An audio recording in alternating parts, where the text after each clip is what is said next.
Good evening, everyone. I'm Dr. Kaladhar, head of the Department of Critical Care at Yashoda Hospitals, Malakpet. Welcome to Tuesday Masterclass from the Department of Critical Care from Yashoda Hospitals in association with Hyderabad IDCCM chapter. So we bring forth these sessions very regularly. Every Tuesday is dedicated to critical care. So alternate Tuesdays masterclass and alternate Dr. Venkat sir do interesting sessions, which is well received across different forums from students to practicing critical care specialists. We do get a lot of feedback from them that it is helping. Even after recorded version, the recorded versions they view and they are giving good feedback. So with this, I will start the session.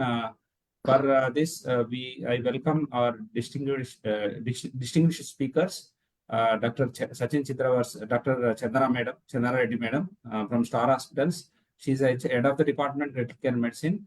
And Dr. Sachnin Chidrawar sir is the Senior Consultant Critical Care at Kim Sunshine Hospitals from Hyderabad. So today's topic of discussion is acute exacerbation of COPD and asthma.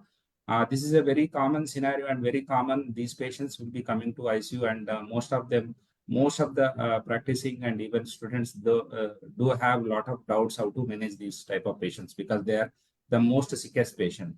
So for this, I welcome Dr. Arish and Dr. Ananthalakshmi. Both are IDCCM residents from Yashoda Hospitals, Malakpet. So we can start the discussion. Dr. Arish, yes, you can share the screen and start the PPT presentation. Thank you, sir.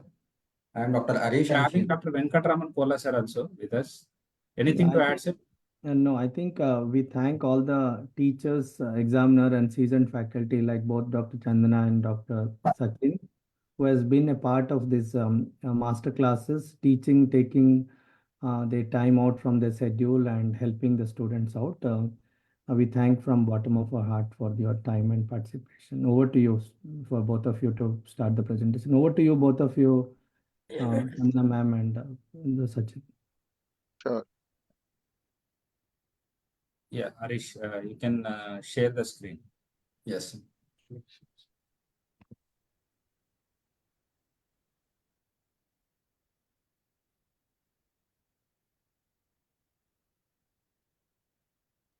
Good evening, sir. So shall we start? Okay. Now you can start. It's visible. Good evening, ma'am. Good evening, sir. I am Dr. Arish, IDCCM Resident from Yashoda Hospitals, Malakpet. Myself, Dr. Ananthalakshmi, ma'am. So good evening, ma'am, sir. Today, we are going to present a case presentation on acute exacerbation of COPD.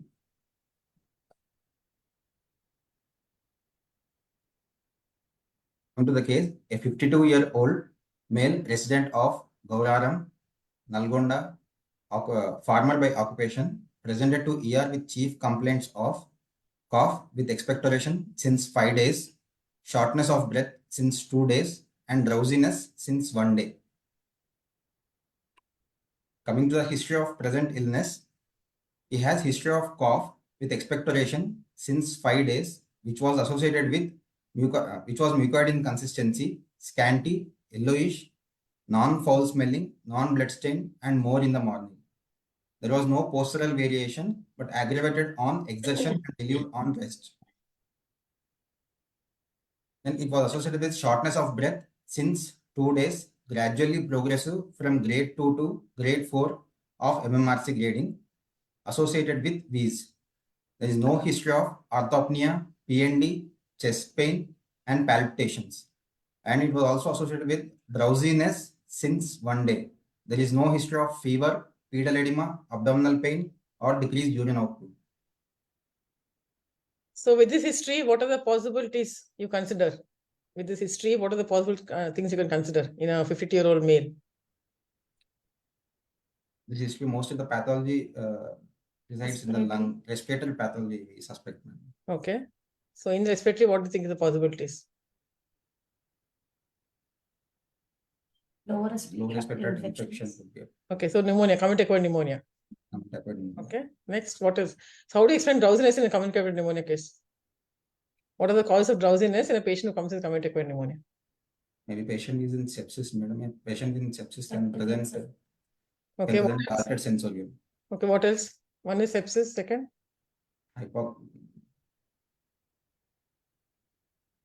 In a cap, what are the causes of community acquired pneumonia? What are the etiologies of community acquired pneumonia?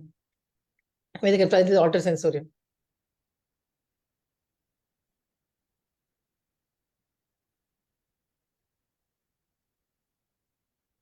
Associated meningitis.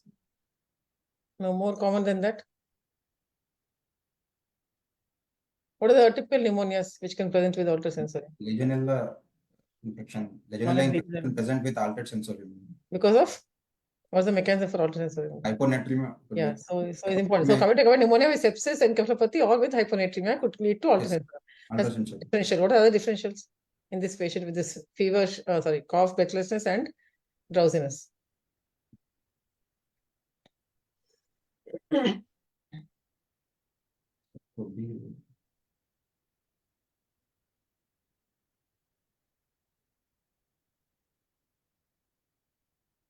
Anything else? You can consider with your case is there. You're saying your background history of you're saying COPD. Then what could be possibilities? CO2, raised CO2 levels causing drowsiness. What? Can you be a little louder? In a patient with COPD, raised CO2 levels, CO2 narcosis. So COPD with exacerbation with CO2 narcosis, second possibility. Anything else?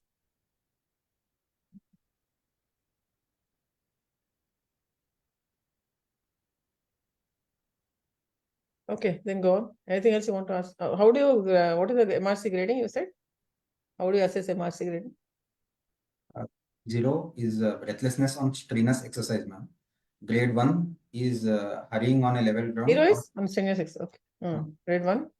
Grade 1 is hurrying on a level ground or hurrying, walking uphill. Grade 2 is walking slowly than the person of same age group. And grade 3 is exertion, SOB on mild activity. And grade 4 is not able to carry out even daily activities like combing, undressing. Okay. Okay, go on. Go to the next slide.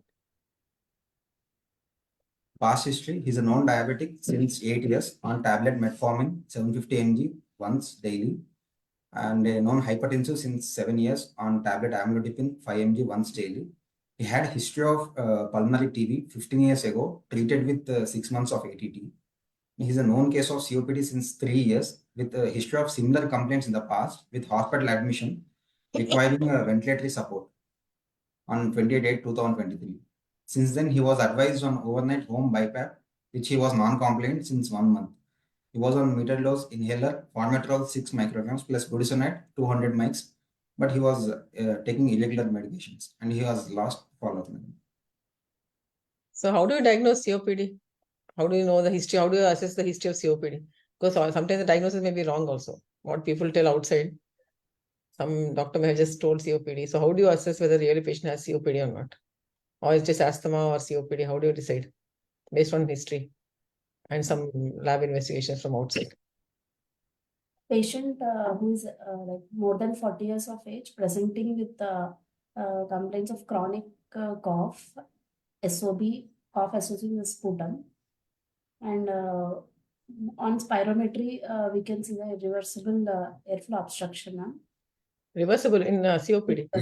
Irreversible Irreversible in COPD. How do I assess airflow obstruction on PFT? No, bronchodilator responsiveness is not present. No. How do you assess area obstruction? I'm not about reversible. FEV1 by FVC ratio, you have to, it should be less than 0.7. And FEV1, based on FEV1, if value will be graded into mild, moderate, severe, and very severe obstructions. Okay. So how do you, what are the features of asthma? How do you differentiate whether it's asthma or COPD? In asthma, patient will have symptoms of onset from the early age, and there will be episodic symptoms more during the evening or in the night and early mornings, and aggravating with triggering exposure to the allergen or cold exposure, relieving with the bronchodilators, and on PFT we can see reversible airflow obstruction.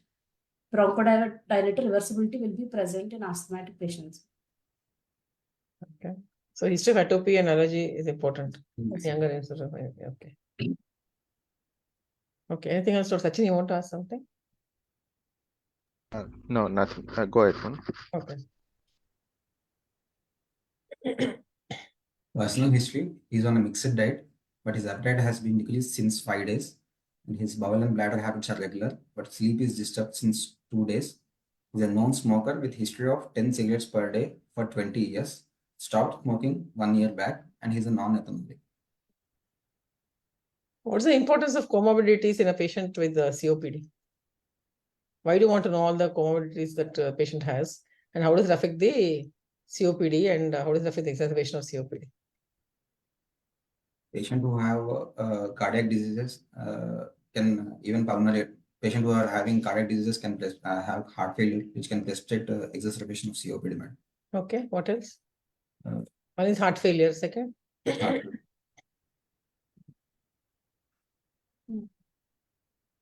Associated obesity Obesity, can also aggravate the COPD exacerbations. Obesity does not exacerbate COPD. It precipitate obese hypoventilation syndrome, but it won't exacerbate a COPD. What else in cardiovascular comorbidities? What are the things? What about coronary artery disease?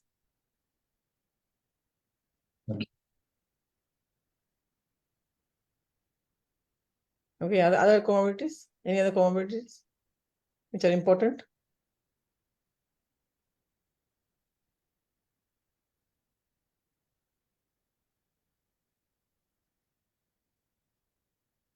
Okay, what about any immunocompromised state?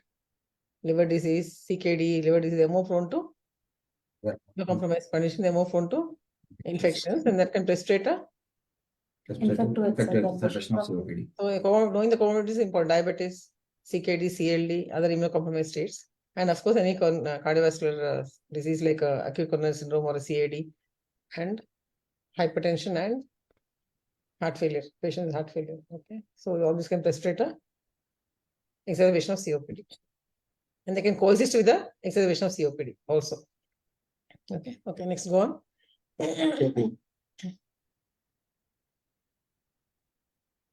So how did you come to the diagnosis of exacerbation of COPD? He has past history of COPD, madam, with the frequent admissions in the past. Okay. And last admission was also there, requiring ventilatory support. He has the symptoms of shortness of breath and cough, which were aggravated basically.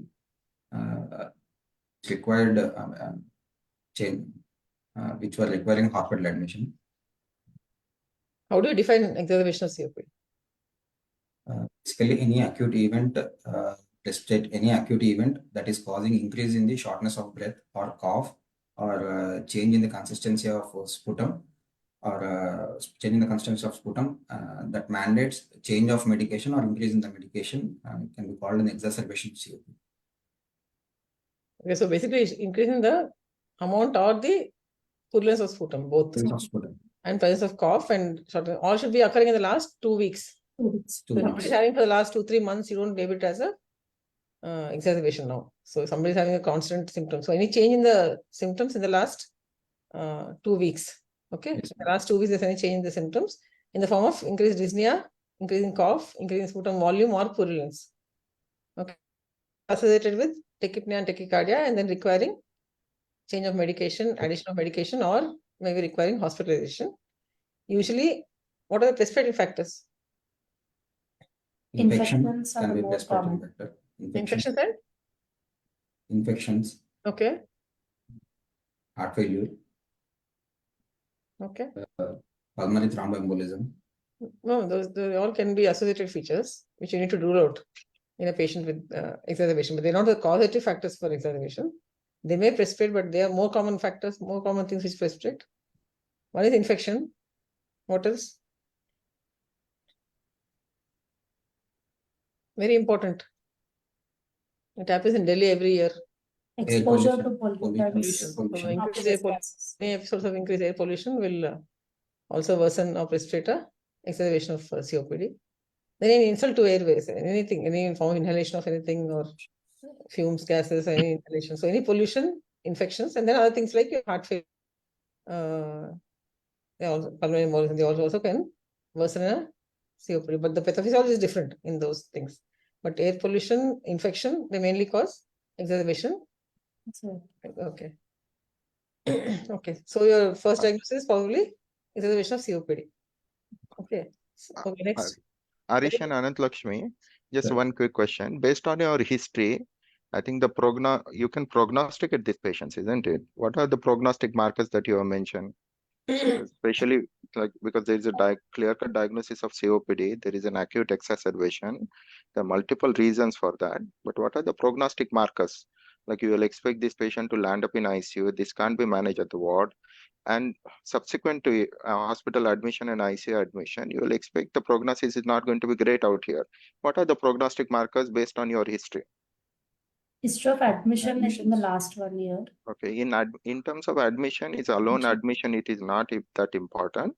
But what are the other admission criteria when the patient was admitted in the past, recent past, isn't it? Requiring ventilator support. Okay, what does it mean? Requiring ventilator support is a non-invasive versus invasive. Invasive. Yeah, and both are problematic. But beyond that, what are the things that you will be worried about? Post intubation, what happened? Post ventilation, what happened? Was there a difficulty in weaning? Was the patient tracheostomized? Was the patient has got worsening of symptoms post ventilation? Is there ongoing lung damage? Is the patient has recovered from the resultant process, including whether there is superadded infection, whether there is additional lung damage which has precipitated? That is one. Second thing, so that is more important. At the same time, I think associated cardiovascular comorbidities will also precipitate all these symptoms, and they will get exacerbated after the ICU admission, hospital admissions, and all that. Okay.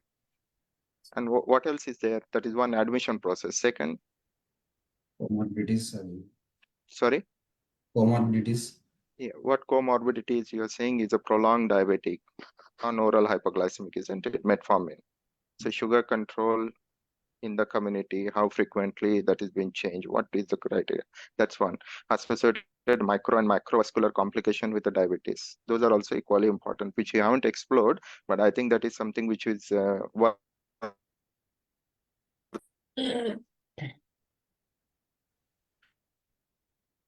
your kidney damage, vascular damage with retinal involvement and dysglycemia and glycemic control overall. That is important. Next one. You mentioned about the diabetes, but what else you mentioned? Hypertension. Hypertension. What's the significance of hypertension in this patient? Can have tested heart failure. Long-standing uncontrolled hypertension can tested heart failure. So Sure. it can lead to concentrate elevation. Can lead to. Is more likely in this patient. What else is there? It has history of T. No, that's hypertension part. So someone who is diabetic, who is an amlodipine, that doesn't fit well, isn't it? Most of the time. You'll expect these patients to be primarily on ACE inhibitors or ARBs, isn't it? Yes. So that is something needs to be optimized. Where and what is happening, we don't know about that thing. Okay. Then you've got a past history of tuberculosis. But the most important thing is there is a so-called non-compliance of this patient. There might be multiple reasons of non-compliance. Non-compliance can be because of whether the therapy that is been provided to him, it's not adequate. Second, there is a interface issues, BiPAP issues, availability issues that is there. So effectively, based on your history, what's happening is that this patient is inadequately managed in the past. At the same time, if there is a circumstances, financial, non-financial, psychological, non-psychological, there's going to be an ongoing issue further on beyond ICU as well that you need to be aware. So prognosis wise, looking at your history, it doesn't look too great. Okay. Yes. Okay, please go ahead with that. Arrival to ER, patient vitals were, patient was drowsy but arousable, afebrile, pulse rate is 110 per minute, regular rhythm, and blood pressure was 130 by 80 mm of Hg, and his room air saturation was 82%. and respiratory rate was 32 per minute. General examination, he is moderately built, moderately nourished. His BMI What else was should you see? What else should you see in the when you're talking about the vitals in the general examination? When the patient has tachypnea, what else should you comment on? Accessory muscles. use of Yeah, so what are the accessory muscles you look for? sternocleidomastoid, mastoid, Okay. intercostal indrawn. What else? What are the accessory muscles of respiration? Intercostal muscles. Intercostal. There will be intercostal indrawing of Yeah, intercostal retractions. Then what else? Another Nasal. very important thing. Nasal flaring. Apart from that, what else? Very important, what we see very commonly. Pyridoscopic respiration, abdominal pyridoscopic movement to the abdomen. abdominal breathing. Okay, so that's very important. So when it indicates fatigue, early fatigue, the patient is already going into muscle weakness. So pyridoscopic abdominal movement and use of accessory muscles of respiration. That's very important along with your respiratory rate. The accessory use is very important. Okay. Okay, next. What is the importance of BMI? BMI in such a patient? You said BMI is 20 or 22. So what is the patient? Prognostication. Management can tell prognostication. Yeah, how does it help you? Respiratory muscle strength.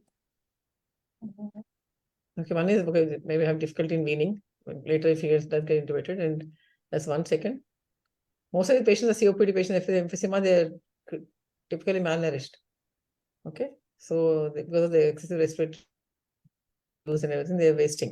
So you should be very aware of this. It affects the prognosis and outcome of the patient. Okay, nutrition status. Okay, next. Next, go on. And what about the rhythm? Pulse. Regular. Regular. Yeah, so what will you look for in such patients? What are the other possibilities you can have in a patient with AF can be. Hmm? Atrial fibrillations can be a Yeah, so supraventricular any of commonly will be atrial fibrillation. Okay. Okay, so you should look for any rhythm abnormalities because they also can precipitate a attack of exacerbation of asthma, COPD, or they can occur during exacerbation of COPD. So both ways, AF can lead to exacerbation can lead to AF. Yeah. Okay, next, go ahead. Systemic examination. Patient is drowsy but arousable, obeying commands, and no focal neurological deficits. CVS S1 and S2 were heard, no murmurs. JVP was not raised. From the respiratory system, he was using accessory muscles of respiration, and there was bilateral wheeze and coarse crepitations. In examination, you should not say wheeze. You should say the wrong kind. Wheeze is what the patient subjectively tells you. Yes. In subjective is a symptom. Wheeze is a symptom, and whereas rhonchi are a sign. Rhonchi. And what are the causes of coarse crepitations in the patients with the COPD exacerbation? Why do you find crepitations? Airway obstruction will lead to wheezing or rhonchi. But what is the cause of crepitations? Infection. Mucus. One is infection. Second, Pulmonary edema could be there, madam. There could be pulmonary edema. in case the patient has associated heart failure, then they can have pulmonary edema. What else? Patient can have associated bronchitis also. Bronchitis is so important. So a lot of COPD patients, because of recurrent infections, they can have bronchitis changes. Yes. So where you'll hear coarse crepitations. So bronchitis is infection or systolic heart failure. Systolic or diastolic leading to she's her own hypertension, so you can have diastolic heart failure leading to pulmonary edema. But there will be fine creps. Okay, COPD can have also pulmonary. Sorry, madam. It's not on. It's not audible now. Plus or IPF plus emphysema. So that was a possibility. Okay. So there are 4-5 reasons why you can have crepitations in the on auscultation.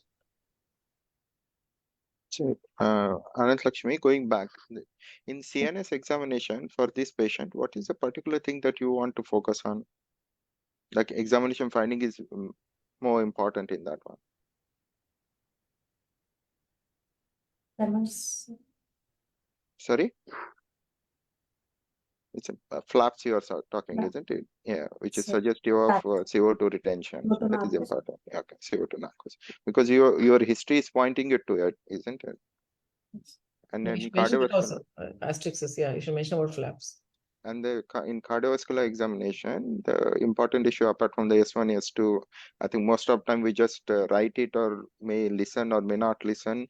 But irrespective of that, I think you should talk about the JVP, peripheral edema, peripheral pulses. This patient has got long-standing diabetes and hypertension. With that, you will expect the peripheral vascular disease. So overall general systemic examination from the cardiovascular point of view, that needs to be done. So, What all you see? What are the peripheral signs of hypercapnia? Like somebody has hypercapnia, you're saying suspecting CO2 narcosis in this patient. What are the peripheral features on examination?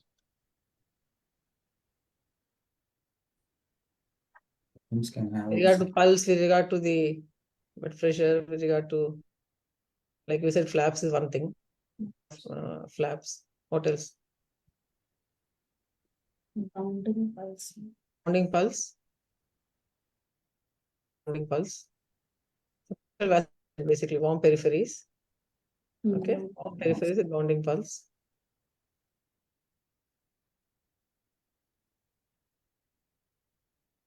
you mentioned about the cyanosis, isn't it? Yes, prognosis. Sinuses. Clubbing is important. That's also been mentioned, I think. Yeah, clubbing. Also, Yeah, what's the cause of pedal edema in a patient with COPD? It indicates Right pulmonary heart arterial failure. hypertension and right heart failure. Yeah, but JVP is not elevated.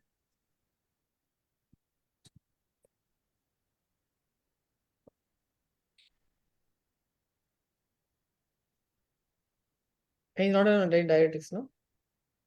No, he was not on any diuretic. Somebody is on diuretics, carpopulmonary, the first thing to go down is JVP. So you may have loss of decreased normal JVP and still the edema might persist. That will take a longer time. But other causes in this patient could be he's on amlodipine. So some people can have pedal edema because of that. Or because if he's malnourished and you're saying if he's not nutritionally, his BMI is okay, but if he's nutritionally not good, they can have hypovolemia and poor. Otherwise, most common cause pulmonary, if you're thinking of an exacerbation of severe COPD. Okay. and if this patient has, suppose if this patient has got an organomegaly, like you mentioned about the para-abdominal system examination, what does it mean? Because you specifically look for organomegaly, isn't it? Indicates the presence of Sorry? It indicates the presence of decongestion.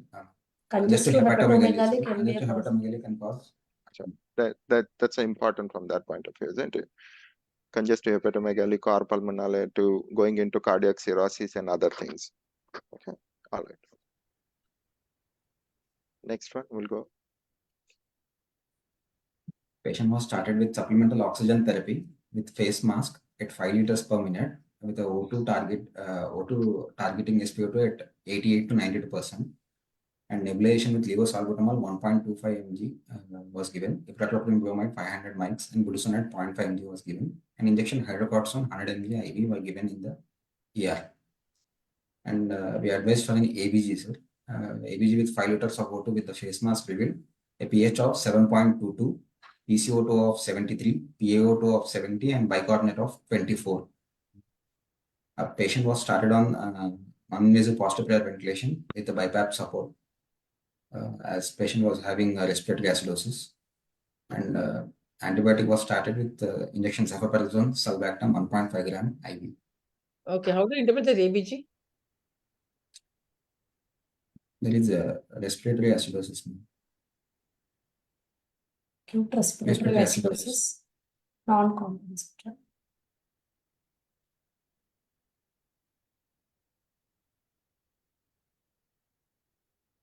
So tell us, is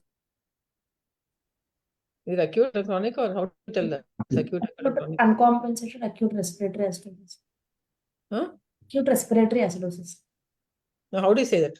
How do you say acute respiratory acidosis?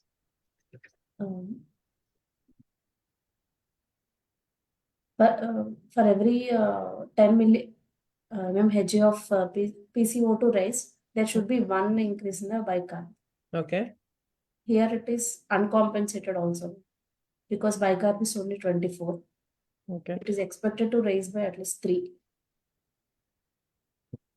Okay. So it's acute respiratory acidosis. Yes, sir. So if you have got an If it's acute not- respiratory, sorry, No, go ahead. Go ahead, Sachin. Go ahead. No, go ahead. So if you have an acute respiratory acidosis for a CO2 of 73, what is the expected pH, ma'am? So the bicarb comes into compensation, but first is pH, isn't it? pH is there is an acidosis. Now you clearly see the bicarb is so-called in the normal range, but the CO2 rise is 73. If the normal CO2 is 40 and pH is 7.35, let's put it that way, or 7.40. For a 73 of PCO2, that is acute rise of 23, what is an expected pH? For every 10 PCO2, pH will drop by 0.08 in Okay. acute, sir.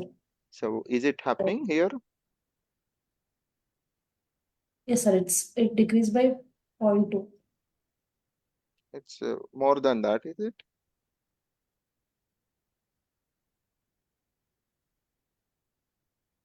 The pH drop is more than the 0.2. expected, isn't it?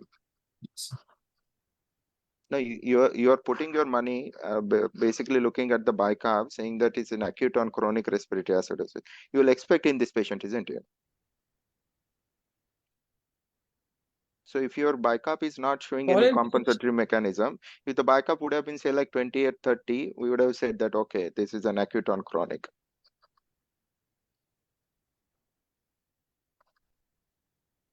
Okay, yeah, go ahead with. Now come back to the previous slide. So one I think binary question: would you intubate this patient in AR? Based looking at the overall scenario, patient is drowsy, he's been non-compliant with the BiPAP therapy, he's coming with a subacute illness, his lungs are probably partially destroyed, he has got an acute on so-called chronic respiratory acidosis. We don't have baseline ABG to compare, and looks like that you will have a poor response anyway. So what are the indications of non-invasive ventilation in patients who have got an acute on chronic respiratory acute exacerbation of COPD? So that's the question, I think. Yes. So patient is having respiratory rate more than 30, and in ABG pH is less than 7.35 and up to 7. No, it's not 7.35. So I think the value is that one. What's the value? 7.2 to 7.35. In between, we can try for NIVs. I think it's not up to 7.35. That's what I'm trying to say. One It's an point- acute. 1.3, sorry. Okay. Anyway, let's go ahead with that thing. So indication of NIV in this patient and contraindication of NIV in this patient. So you have to have balance of probability of benefit versus risk, isn't it? If you put a NIV in this patient, that's also risky. If you put NIV, there is a benefit as well.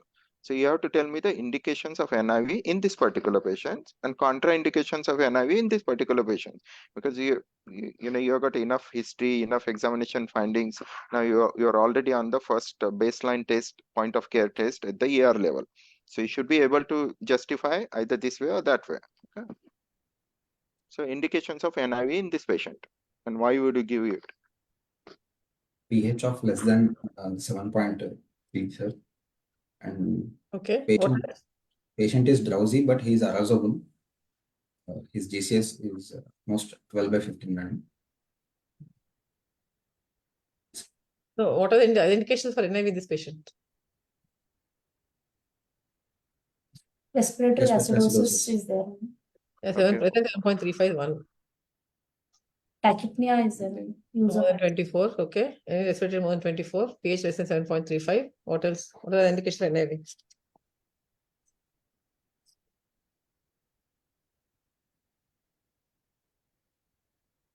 The most important indication in COPD is like there are lots of patients who are hypoxemic with a respiratory rate of 24, but you don't put everyone on NIV, isn't it? So, okay, indication of, or, sorry, ma'am? CO2 is more than 45. Oh, that's one indication. Okay, hypercarbia, yes. Then your anything PCO2 more than 45, pH less than 7.35, or increased work of breathing of the patient. Axillary muscle use is there.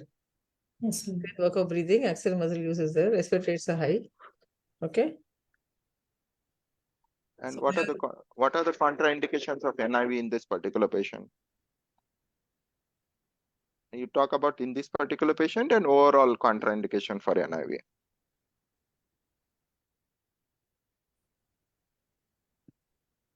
Okay, talk about overall contraindications. Then we'll come to this particular patients.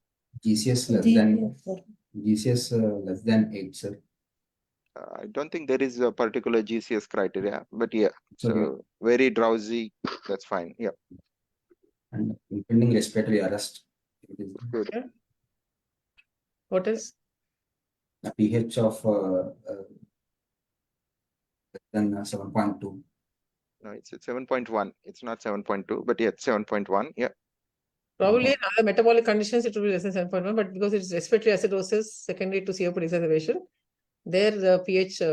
Otherwise, as a general rule, NIV you don't usually put if it's less than 7.2. If it's a metabolic acidosis is the cause. If it's respiratory acidosis, you can go down to, like he said, even 7.15 to 2, and we do give it even if the PCO2 is more than 60 or 70. Okay. By all accounts, the guidelines and recommendations for invasive ventilation if it is above 60, 65, and pH is below 7.2, 25 or 2. But practically, we can, because it is CO2 narcosis related metabolic acidosis, respiratory acidosis, we can go ahead with NIV in such patients. Okay. What are the other contraindications? Facial trauma and knee orofacial surgeries. Relevant in this case, more relevant. Esophageal or gastric surgeries in the recent. Okay. What is? Patient unable to clear out the secretions. Okay. Yeah. What else? Anything about the Hemodynamic instability. hemodynamic instability, especially requiring vasopressors, if you require vasopressors. Next. Any arrhythmias, ongoing arrhythmias, especially ventricular or Yes. okay. So these are the general contraindications. So what are the contraindications in particular this patient? GCS is borderline, sir. Okay, so that's one.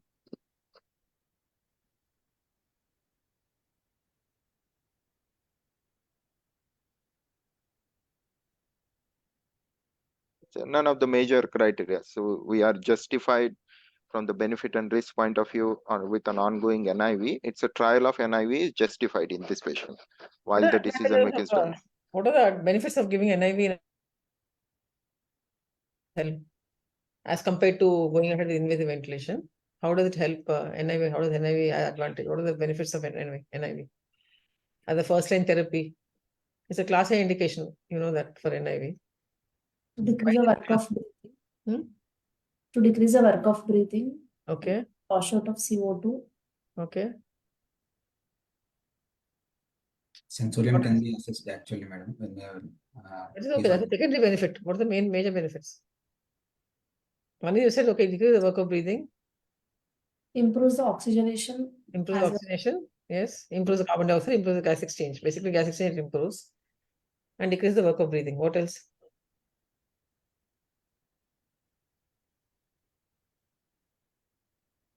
It's a preload on the heart. That is for pulmonary edema. Pulmonary.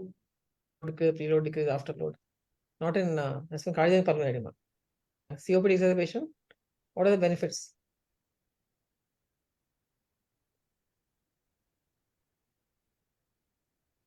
It decreases the need of invasive ventilation. It reduces the need for invasive ventilation. Yes or no? Yes. Yes. And what else? So all the complications associated with ventilation, like VAP and everything else, also lesser chances. And what about the hospital stay and duration of hospital stay, duration of exacerbation? So a length of hospital stay, length of ICU stay, all that will be lesser in patients who are put on NIV. Okay, as compared to other modes of oxygenation. Okay, so NIV, that's the benefit of NIV in COPD exacerbation. How does it help actually? And Counteracts safe the- is- yeah. It counteracts the PEEP and decreases the work of breathing.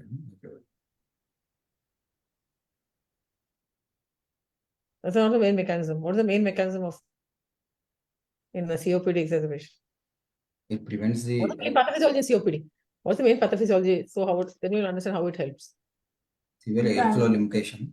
Dynamic hyperinflation will be there. Inflation. Next, what else? Which is causing airflow limitation by airway collapse, Okay. which is causing the retention of CO2. There is alveolar hypoventilation. Hy- So ineffective alveolar ventilation is there. Ventilation will be there. So the tidal volumes, it improves the tidal volumes. Like we give a pressure support of BiPAP and it improves tidal volumes and also maintains the minute ventilation. Yes. At the same time, it prevents the okay by providing a particular PEEP. Next, what else? Work in asthma. Asthma is indicated to give NIV in exacerbation of asthma. For work of breathing, we can decrease the work of breathing, but work of breathing we can use. but it does not prevent the airflow limitation. It cannot be helpful.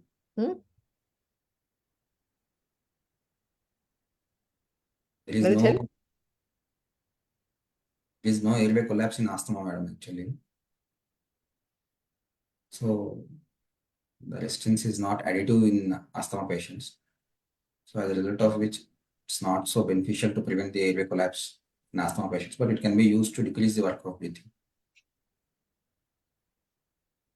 No, in asthma, the predominant abnormality is because of excessive mucus secretion, airway inflammation, and bronchospasm. Those are the main three features in asthma. Whereas in COPD, there's some amount of muscle fatigue, airway collapse, and alveolar hypoventilation. So these are all helped by your non-invasive ventilation, whereas it's not as effective in patients with asthma. Okay, so in NIV, in asthma and NIV, it is not a class A indication. You have to be very cautious if you have to use it. Only for a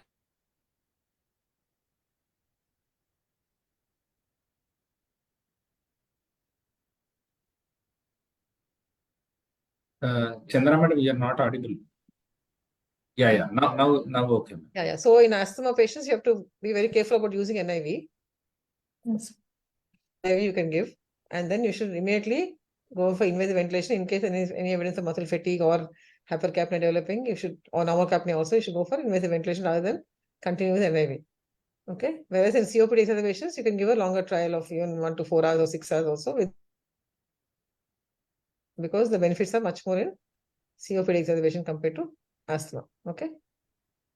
So oxygen therapy. So what is the problem here? How much in this patient? What's the PO2 here? 70. How much do you? Or it is not audible. Not audible. Now Can you hear me? Yes, yes, sir, now it is okay. Yeah. So I think there's some instable. Good. Don't allow.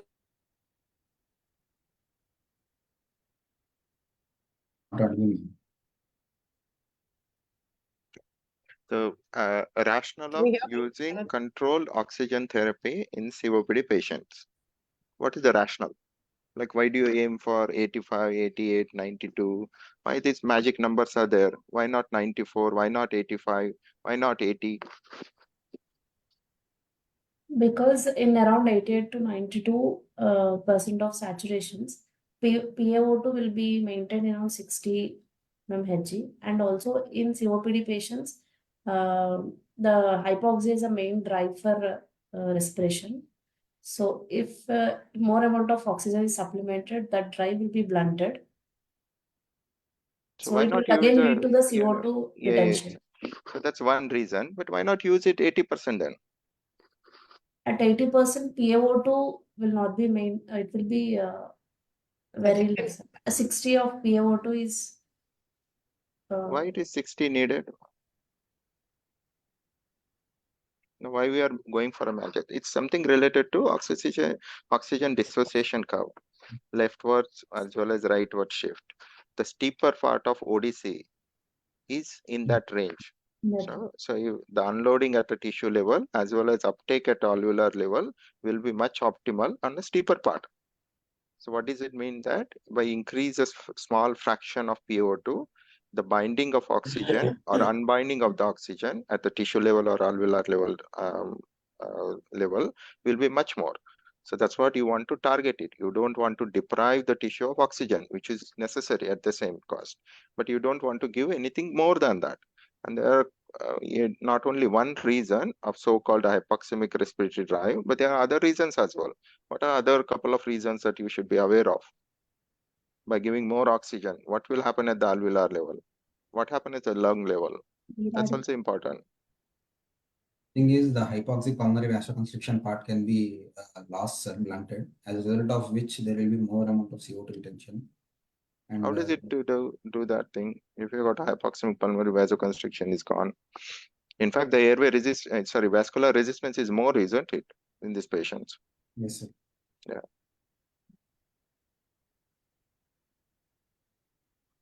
That's one mechanism. Second one,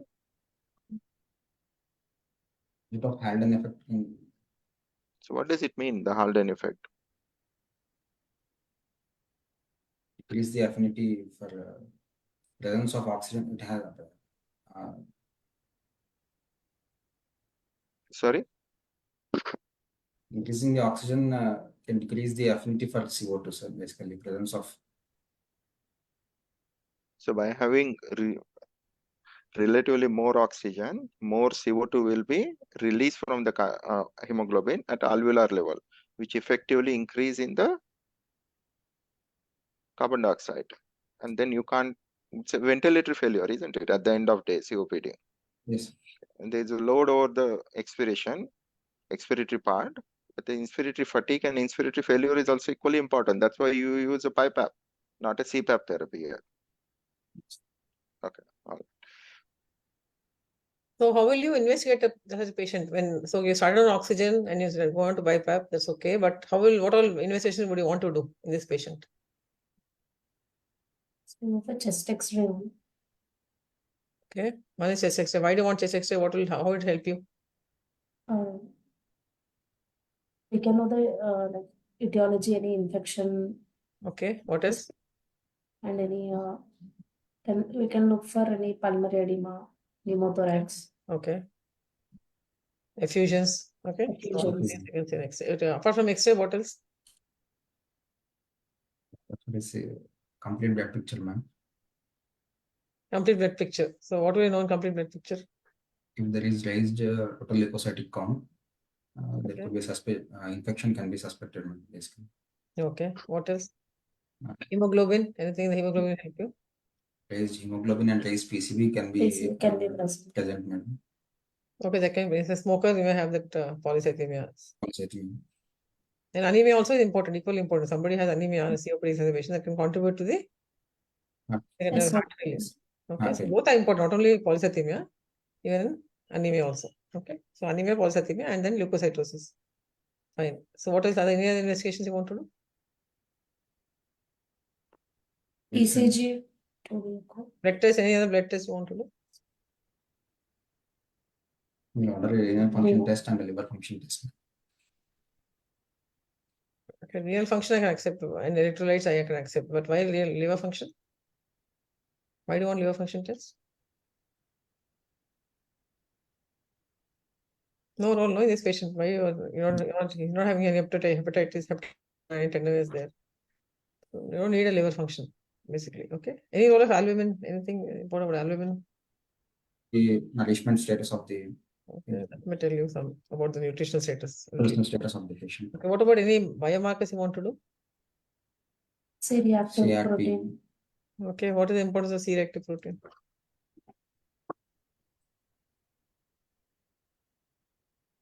In infections, C-reactive can be raised. Okay, in viral or bacterial, or how does it help you anyway? No, in either of them it will be increased. Can be increased, but a higher value? In bacterial it will be more higher. Okay, what else? Once you diagnose a COPD patient, exacerbation of COPD, how do you assess the severity? What are the criteria?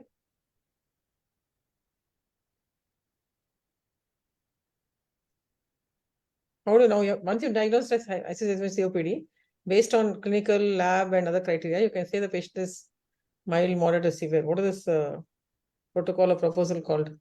The latest recommendation by the Gold. How do you assess the severity of a exacerbation? The COPD severity may be anything. It may be mild COPD, moderate COPD, or severe COPD, or very severe COPD, based on the basic stable COPD. But when an exacerbation happens, you have to again assess the severity of exacerbation. Is it mild, moderate, or severe? Have you heard of something called Rome proposal? Have you heard of something called Rome proposal? It's the latest thing in that respiratory rate. Okay, what are the factors which you consider? Respiratory rate is included. CRP levels are What are the included. parameters? One is respiratory rate. Second is first is the clinical parameters, then the lab parameters. Respiratory rate more than 24. Okay. Heart rate more than 95. So heart rate, respiratory rate. What else? Dyspnea. How do you assess dyspnea? MMRC scoring. No, not MMRC score. Visual analog scale. Okay. So visual analog scale. You have the respiratory rate, heart rate, visual analog scale. Then what else? Systolic blood pressure. No, blood pressure is not there. Saturations. Hmm. Saturation? Saturation. Oh, okay. So how do you classify into mild, moderate, and severe? It's very important because based on that you will decide where to treat the patient. They send the patient home, patient or IP patient or ICU admission. Yes, so all will depend upon the assessing the severity. So once you diagnose a COPD exacerbation, you wrote other confounding factors like pulmonary embolism, heart failure, pneumonia, pleural effusions, pneumothorax. Okay, you wrote all the other things, arrhythmias, all that you ruled out, no ACS. So you know now clearly it is definitely a case of acute exacerbation of COPD. Yes, okay, then you will have to now assess how's the severity. Once you assess severity, then you decide where to treat the patient, whether send him home or admit in the ward or admit in ICU. Okay, so how do you assess the severity? So based on these parameters, when do you say mild? How do you classify mild, moderate, severe, and life-threatening? Okay, there are 4. Less than 24, no? Heart rate less than 95. Saturations less than more than 95. 92. 92 or more. And visual analog scale of dyspnea. Or fall in saturation less than 3% fall in saturation From the baseline. If you have a baseline saturation, somebody may be already on oxygen, and at home the fall should be less than 3% from their baseline, whatever they're having. Okay. And dyspnea. CRP less than? CRP less than 10. Less than 10. Yeah, less than 10. So these are some of the parameters you assess, and if all these are fine there, then you can label them as mild exacerbation. So probably such patients you can probably just manage on an OP basis also. Yes. Okay. Okay. Then moderate. Moderate is like respiratory rate more than 24, heart rate more than 95, saturations less than 92%, or the difference from the baseline is more than 3%.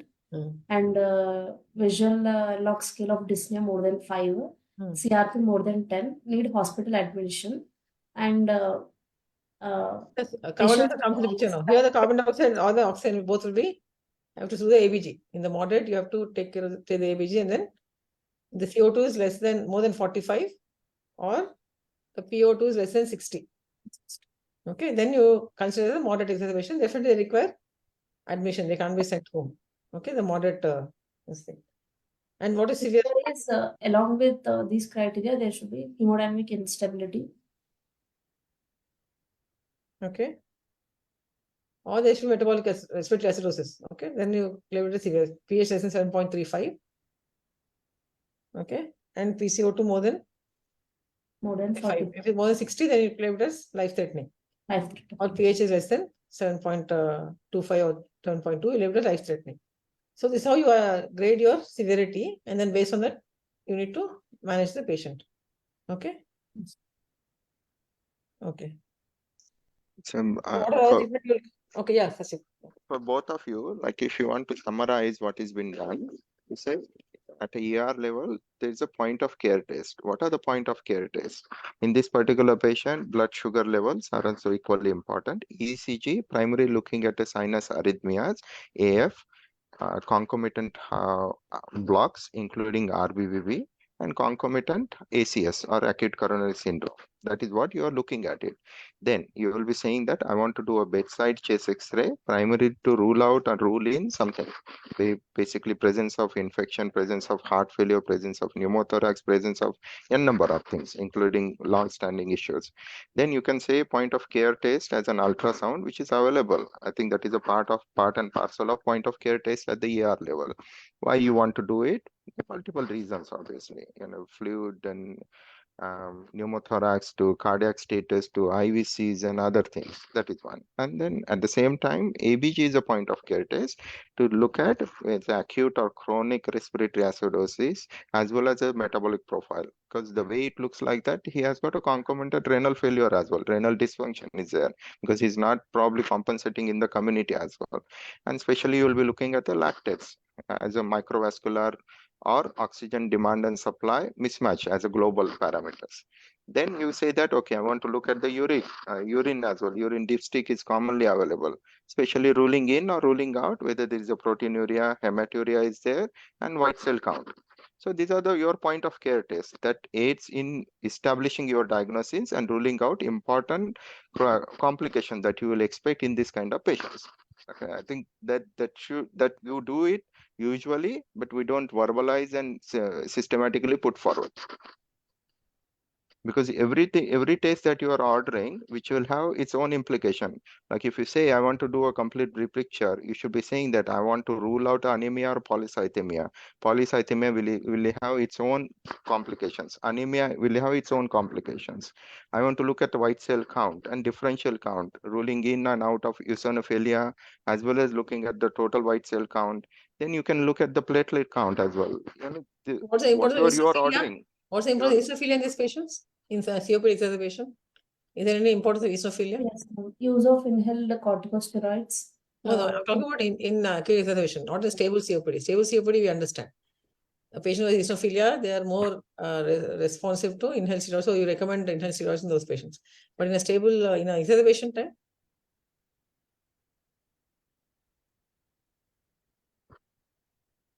even in the exacerbation, if a patient has high eosinophil count, they are better responsive to inhaled and systemic steroids. The response will be better. Okay? Man neutrophilic response, eosinophilic response has a better this thing in a response to steroids. Okay? During exacerbation. So additional blood test that you want to order. So creatinine is equally important, urea is equally important, hypokalemia, hyperkalemia is equally important, hypomagnesemia is an additional factor that you want to look at, hypophosphatemia as a nutritional marker. So these are all things which you will order, which will have its own therapeutic implications for ongoing care. So if you're ordering something, it should have a rationale. If you have a rationale, anything that you order, as long as it has a rationale, everyone will accept it. So tomorrow you say that I want to do a PET scan, fine, as long as you have a rationale for that, this patient. I want to do an urgent CT scan for this patient, there has to be rationale, isn't it? You want to do a bronchoscopy, as long as you have a rationale, all tests are acceptable. But when you are ordering, don't say it is routine. Routine word is not indicated. As long as it has some implication of positive or negative test, you do that thing. And both response, like if you say, we all discuss about that, we order so many tests, and if your response is going to be same for positive or negative result, why you order? That kind of phenomena should not be there. There's no routine test. There's no routine test. Like the way its presentation is going on, like we are not sure why we are ordering that one. That should not be the case. So how will you provide NIV for this patient? What kind of a mask will you use? Which mode will you use, BiPAP or CPAP? So what will you use for a patient with COPD exacerbation? And how will you put the settings? How do you start non-invasive ventilation for such a patient? We use oronasal mask. Oronasal mask. Why not nasal mask? There will be Because leak. in SOB, there will be oral leak. There will be oral leak, so that PEEP cannot be provided. Actually, Because most of the patients will be mouth breathers. They will be breathing through the mouth and they may expire through their mouth, and the pursed breathing will help them in their expiration. So they always tend to have pursed breathing and they tend to breathe out like that. So if you have a mouth open, there's no point of putting a Non-invasive ventilation. That's one reason. Okay, what is so how do you decide the size of the mask? Because a leak is going to be negatively effective. So you have to be very clear the size of the mask. How do you decide the size? These are all practical things at the bedside.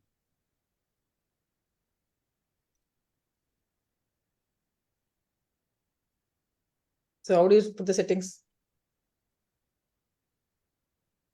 So you want to use CPAP or BiPAP? BiPAP. Why not CPAP? You can use CPAP of how much ever you want it, 12, 15 CPAP you can use. Why BiPAP? Why want a different pressure in inspiration and expiration? Because we need to generate the tidal volumes. Yeah, you can use a CPAP of 12, use CPAP of 15. In inspiration, you will have a good, you have same pressure, no? You'll have 15 pressure even in inspiration. So why can't you use CPAP of 15? Can further collapse the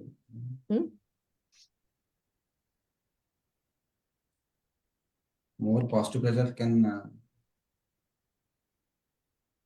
You use 12. Okay, you don't do 15, you use 12 or 10 CPAP. What's the problem with CPAP in patients with hypercapnic respiratory failure and COPD exacerbation, especially COPD or asthma? of breathing will be actually increased, ma'am. If you are Huh? giving- Now, why will work of breathing increase? because You're they giving are- support during inspiration. You're giving 10 press, you support 10 or 12, you're giving, no, during inspiration. During can cause expiration, that- also the same pressure will be Yeah. delivered. So what happens because of that? Expiration doesn't happen. Yeah, there's obstruction to the expiration, no? So Yes, actually, if the no. pressure in the end expiratory is high, entire airways, there'll be obstruction to the expiration. So if you have very high pressure during expiration, it's become more difficult for the patient to breathe out. Already they have problem in expiration. So you're adding to the problem. So that's the reason why we use BiPAP. bi-level pressure, so that you give a good enough pressure in inspiration to provide adequate tidal volume and minute ventilation and alveolar ventilation. At the same time, you have a lower pressure in expiration so that you improve the expiration or improve the airflow out of the lungs. So you have auto PEEP. So you say you have, because of dynamic hyperinflation, you have air collecting in the alveolar level, which is leading to the auto PEEP. Yes or no? Yes, So ma'am. hyperinflation. Yeah. So that dynamic hyperinflation will be pushing the air out into the airways and into the out of the patient.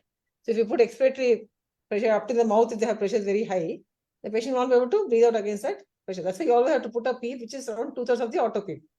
Okay. How much ever the patient has auto PEEP, you have to put only less than Two-thirds.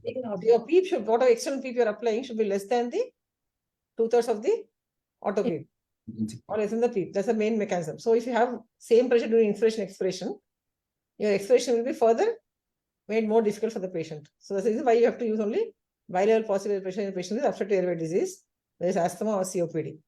Okay, CPAP will not help because it will not provide adequate. If you use lower CPAPs like 6 or 7, it will not provide adequate support during inspiration. It may help in expiration, but not in inspiration. Whereas if you put very high CPAP, it won't. It will be a problem in expiration. So that's the reason why you have to use BiPAP and COPD with exacerbations. So how do you adjust the pressures, IPAP and EPAP? How do you start and how do you titrate the pressures? Actually, start with the EPAP of 3 to 5 centimeters of H2O, madam. Okay. With an EPAP of 10 to 12.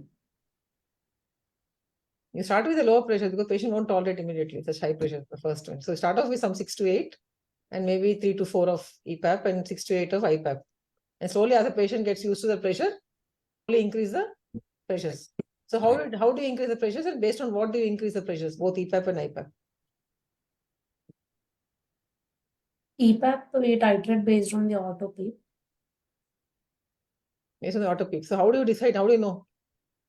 If you don't have a like if you're using a portable machine, how will you know about the auto peak? How much is there? In spontaneous breathing, you cannot assess the auto peak. No, how will you know? How will you know whether that your EPAP is sufficient to overcome the or help in the auto peak? You can see for oxygenation is CO2. No, oxygenation is nothing, not in the autoclave, no? And, How does putting an external PEEP help in COPD? You told me how does it help in how does the EPAP help exactly? Prevents the airway collapse, madam, actually. In overcoming auto PEEP, you said, no? You said it counters the auto PEEP. Yes, How this does it counters the auto PEEP. How does it do that? And how does it decrease the work of breathing? it maintains the continuous positive end expiratory pressure Hmm. so that the alveoli do not collapse. And In the prevents inspiration, that obstruction in the airways. Like No, basically what happens happens is, that what happens is your PEEP you're applying, if your auto PEEP is very high, what happens to triggering? breathing will be also very high, madam. Basically, this It will be patient more difficult for the patient. more difficult for the patient to trigger a breath. Yeah, so you have to increase the external PEEP to such a level so that the patient is able to trigger the ventilator. Yes or no? Unless the patient triggers the NIV, the patient is not going to get a prayer support breath. Yeah, so you keep on increasing the EPAP till you find that all the breaths are being triggered and giving proper ventilated. That's how you adjust the EPAP. And of course, the oxygenation also you can see, but more important is in COPD patient is mainly to see that all the breaths are properly triggered. That means you're overcoming the auto PEEP and you're able to helping the patient to trigger the ventilator so that the patient can get a prayer support breath from the ventilator. So that's how you set the EPAP. How do you set the EPAP? How do you titrate the EPAP? patient is generating adequate tidal volumes. Yeah, so tidal volumes, how much you want the tidal volumes to be? And 6 ml per kg. Yeah, so 6 to 7 ml per kg, 5 to 6 ml, 6 ml per kg is enough for the. So to achieve a tidal volume of at least 6 ml per kg, you titrate the IPAP. So you're following the ABGs and follow that. You want to use a portable ventilator or you want to use a ICU ventilator for giving non-invasive ventilation? Any advantages of each of these? And ventilator NIV is more advantageous over why? What is the advantage? there. It is a inspiratory and expiratory limbs are different in ventilator NIV. So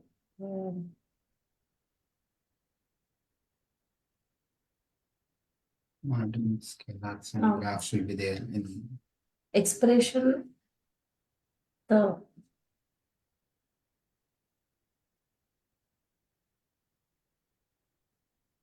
Advantages are that oxidation can be, you can high flows will be you can give a higher FiO2 if you want. If you want a FiO2, you may not be able to achieve it in a portable because you have to attach oxygen and then the different ventilation of the patient. The FiO2 may not be guaranteed. Whereas in a ICU machine, you can give a guaranteed definitive whatever FiO2 you want to give, you can give. Whether it's 30% or 20%, 25% or 40 or 50, how much you want, you can give. That's one thing. Second, you have the monitor, you can monitor at least the waveforms and assess what's happening to the patient. But what are the disadvantages of ICU ventilators as compared to the portable? What about leak compensation? Which is better for leak compensation?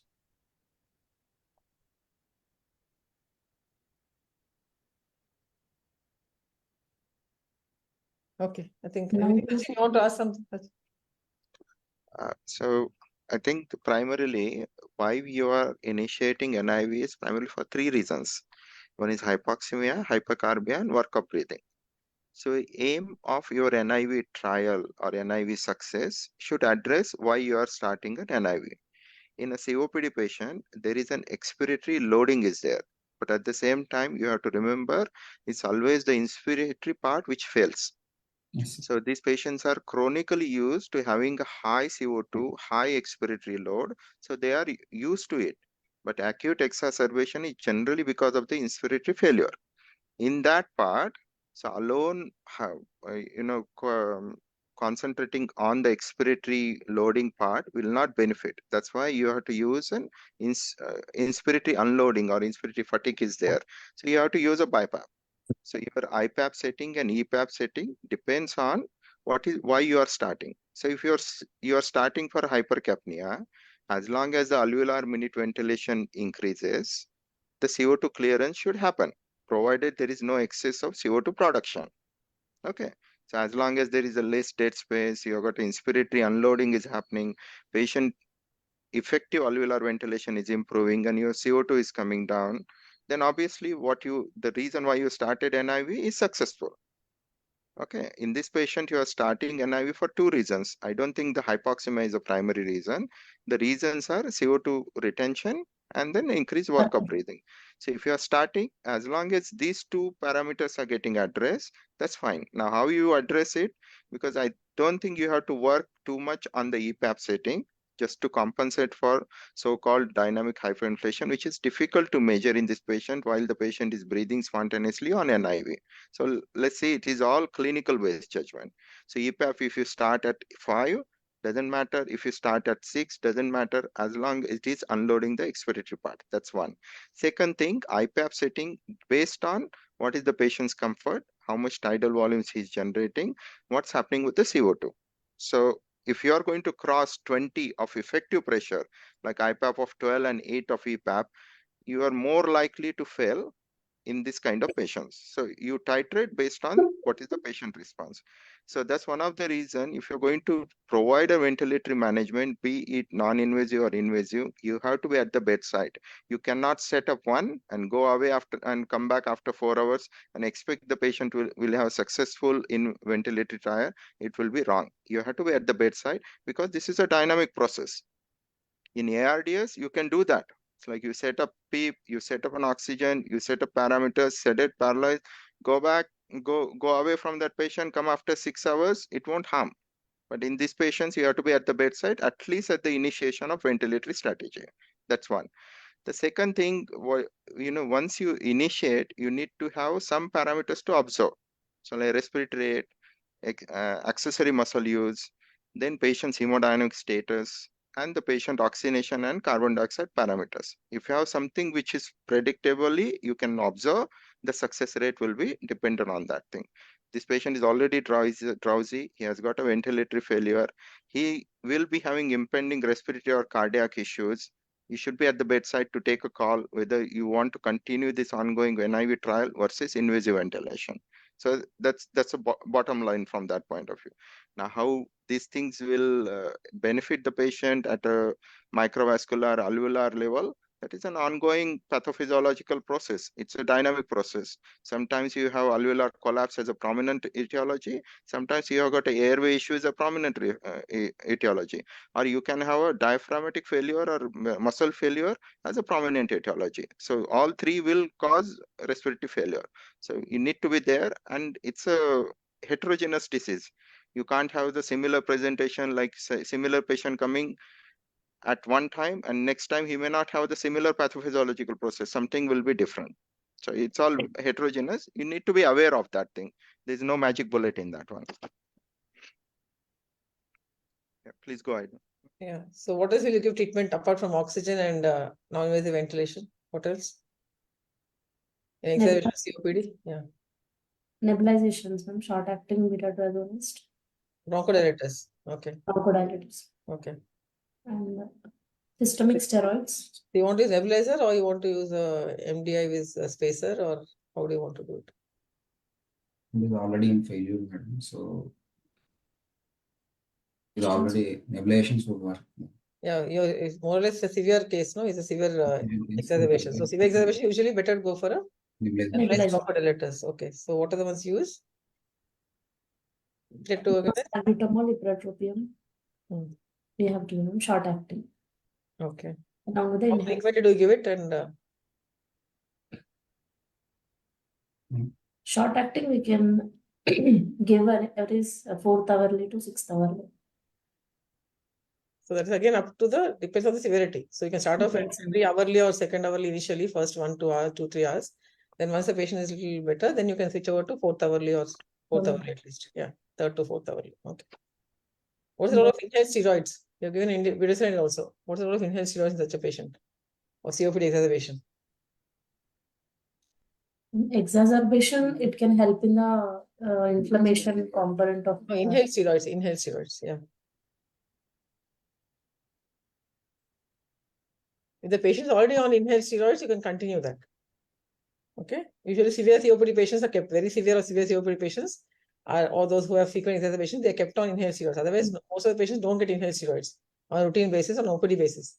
Unless they have very severe COPD or they have frequent exacerbations or they have eosinophilia, sputum or blood eosinophilia. So only those patients will be on inhaled steroids. Otherwise, they're only on LABA, long-acting muscarinic agents and long-acting beta-2 agonists. Okay, LABA-LAMA combination. So we don't usually give inhaled steroids. But if somebody is already on inhaled steroids, you can continue them. That's the recommendation of GOLD. You can continue them on inhaled steroids even in the hospital during exacerbation. The patient is not on inhaled steroids, and if patient has exacerbation and having frequent exacerbation in the past, you can start inhaled steroids while in the hospital. So they are started before the patient is discharged. Okay, that's the recommendation from the GOLD. So inhaled steroids, they don't have a major role, but you can start them. There's no harm in starting them along with the other treatment while the patient is in the hospital before discharge. Okay, that's about inhaled steroids. What about systemic steroids? During the initial period, it is recommended. I recommend all exacerbation of COPD or only in severe cases? In severe cases, usually it is recommended. In severe exacerbation, we can give for 5 to 7 days of systemic steroids. More than that is not, doesn't make a difference in the benefit.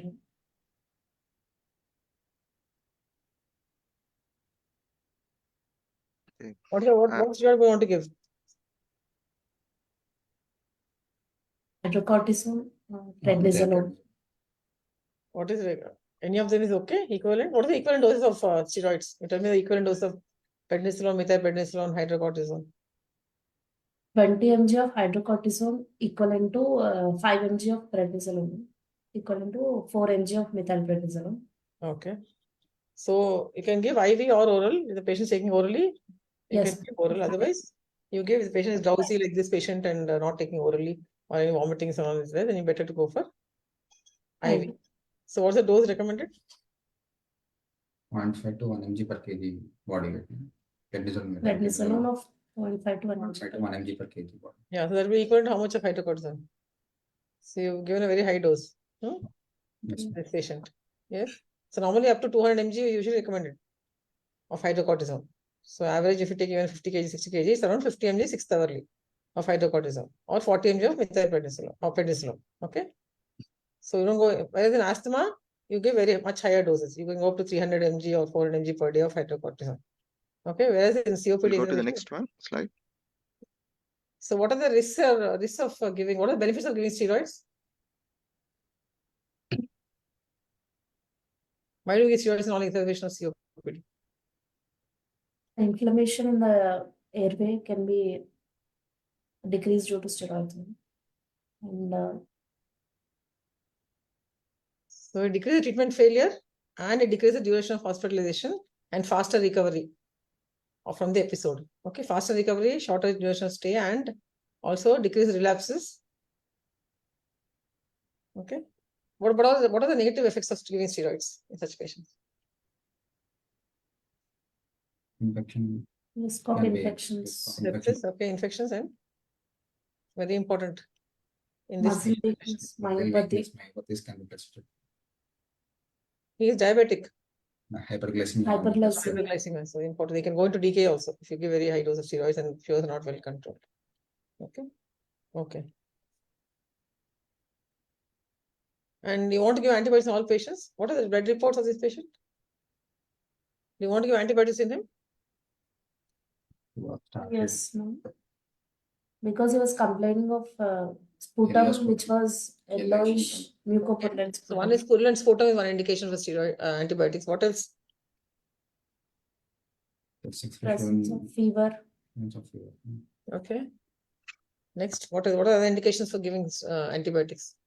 Frequent exacerbation. X-ray showing any consolidation. Infectivity also. Yeah, so sputum purulence is one indication. Then anybody who goes on to NIV or invasive ventilation who requires non-invasive or invasive ventilation also should receive steroids. So anybody who is moderately or severe exacerbation, moderate to severe exacerbation. So mild exacerbation, you can avoid antibiotics. Okay, mild exacerbations you can avoid. Moderate to severe or increased purulence of sputum, or if somebody is going on to NIV or invasive ventilation, you should give antibiotics. Otherwise, it's not recommended to give antibiotics. Okay, what antibiotics would you give if you have to give antibiotics in a patient with exacerbation of COPD? And why would you give which antibiotic? Here you give Magnex Fort, you give ceftriaxone sulbactam. So how do you choose which antibiotic to give in exacerbation of COPD?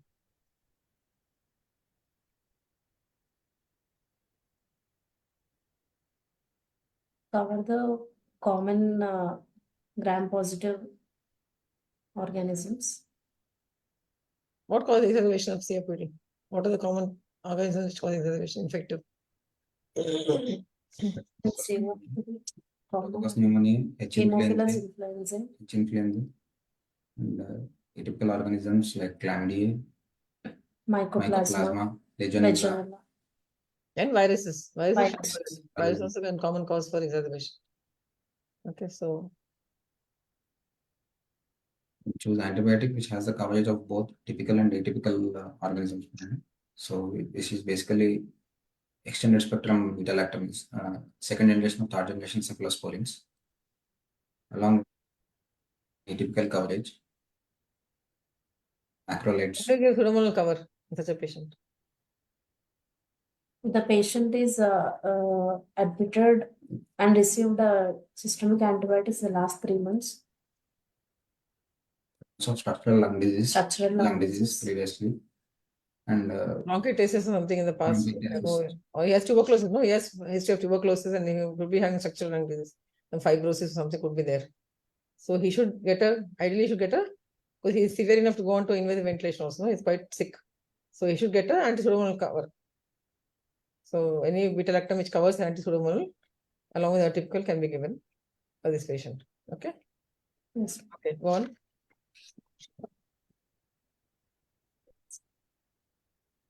ECG was showing sinus rhythm, and 2D echo showed concentric LVH, and no regional wall motion abnormality, normal LV function, and there was mild MRTR, mild pulmonary artery hypertension, and IVC was dilated.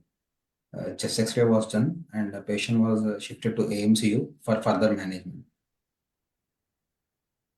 Okay, next. His baseline chest X-ray was. So can you read the chest X-ray? Chest X-ray of 52-year-old male in AP view. With inspiratory film, adequate exposure, and Just tell the abnormal findings. Huh? there is a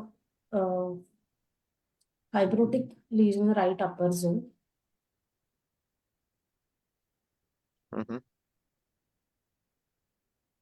You're saying fibrotic, but yeah, that's all right. Next.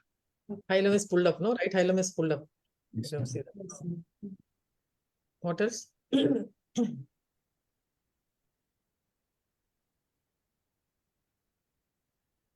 Prominent bronchovascular markings on both sides. Okay. Now, something you want to comment about, overall lung expansion is failing, isn't it? Yes. So you'll expect this patient to have, assuming that is an expiratory film, that's a different story. Okay. All right. Next one. Next imaging. Yeah. Okay, go to next slide. Yeah, okay. Even patient was started on NIV support in view of type 2 respiratory failure with a prayer support CPAP mode, the PEEP of 5 and a prayer support of 12 and an FiO2 of 60%. And we have repeated the ABG after 1 hour. pH was 7.25 with PCO2 of 68 and a PO2 of 84 and a bicarb of 29. The respiratory rate of 28 per minute and pulse rate was 110 per minute. We have sent for sputum for gram stain and AFB and culture and sensitivity was sent. Nasopharyngeal swab for COVID RT-PCR and influenza panel was sent, which was negative. So do you think the patient has improved after 1 hour? Do you think the patient has improved?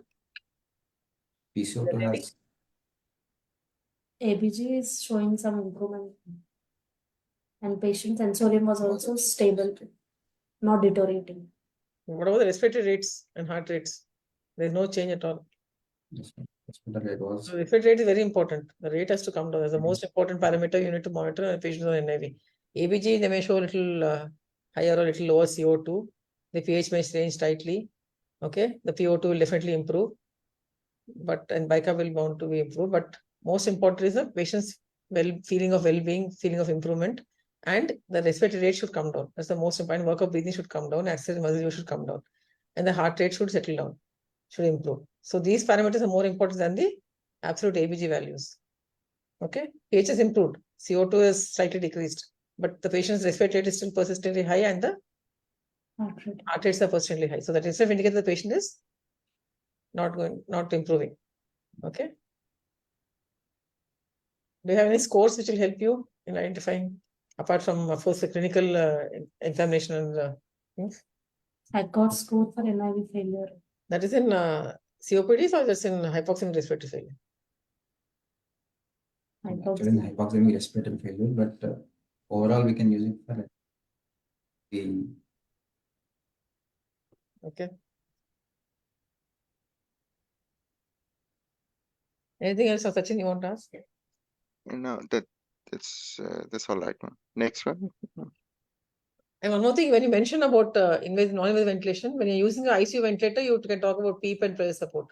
The minute you're talking about a portable ventilator, if you're using a portable ventilation, you talk about IPAP and EPAP.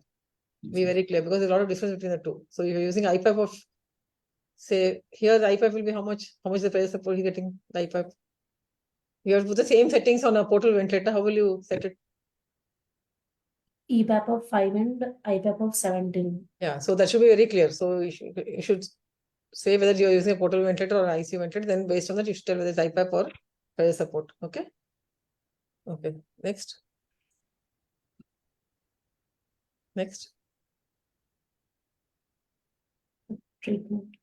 Treatment he was started on injection cephalosporin sulbactam 1.5 gram IV BD and injection doxycycline 100 mg IV BD, injection hydrocortisone 100 mg IV TID, and ablation with SABA and LABA, and tablet oseltamivir 75 mg RTBD. Along with that, anticoagulants and enteral feeding was started. So he's not on anticholinergic, is it? LABA, only SABA, LABA. Maybe they meant antimuscarinic, not LABA. No. Okay.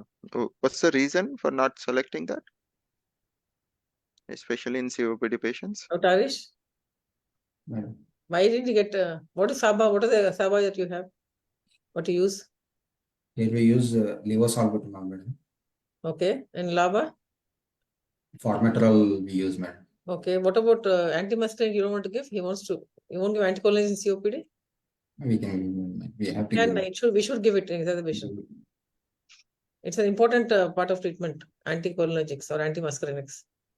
So you should have a combination of SABA and short-acting antimuscarinics. Short-acting acid. Yes. Yeah, once the patient is stable, the frequency of this thing goes down, the nebulization, then you can switch over to LABA and LAMA. Okay, long-acting antimuscarinic and long-acting. Okay. We have given options SABA also. Okay.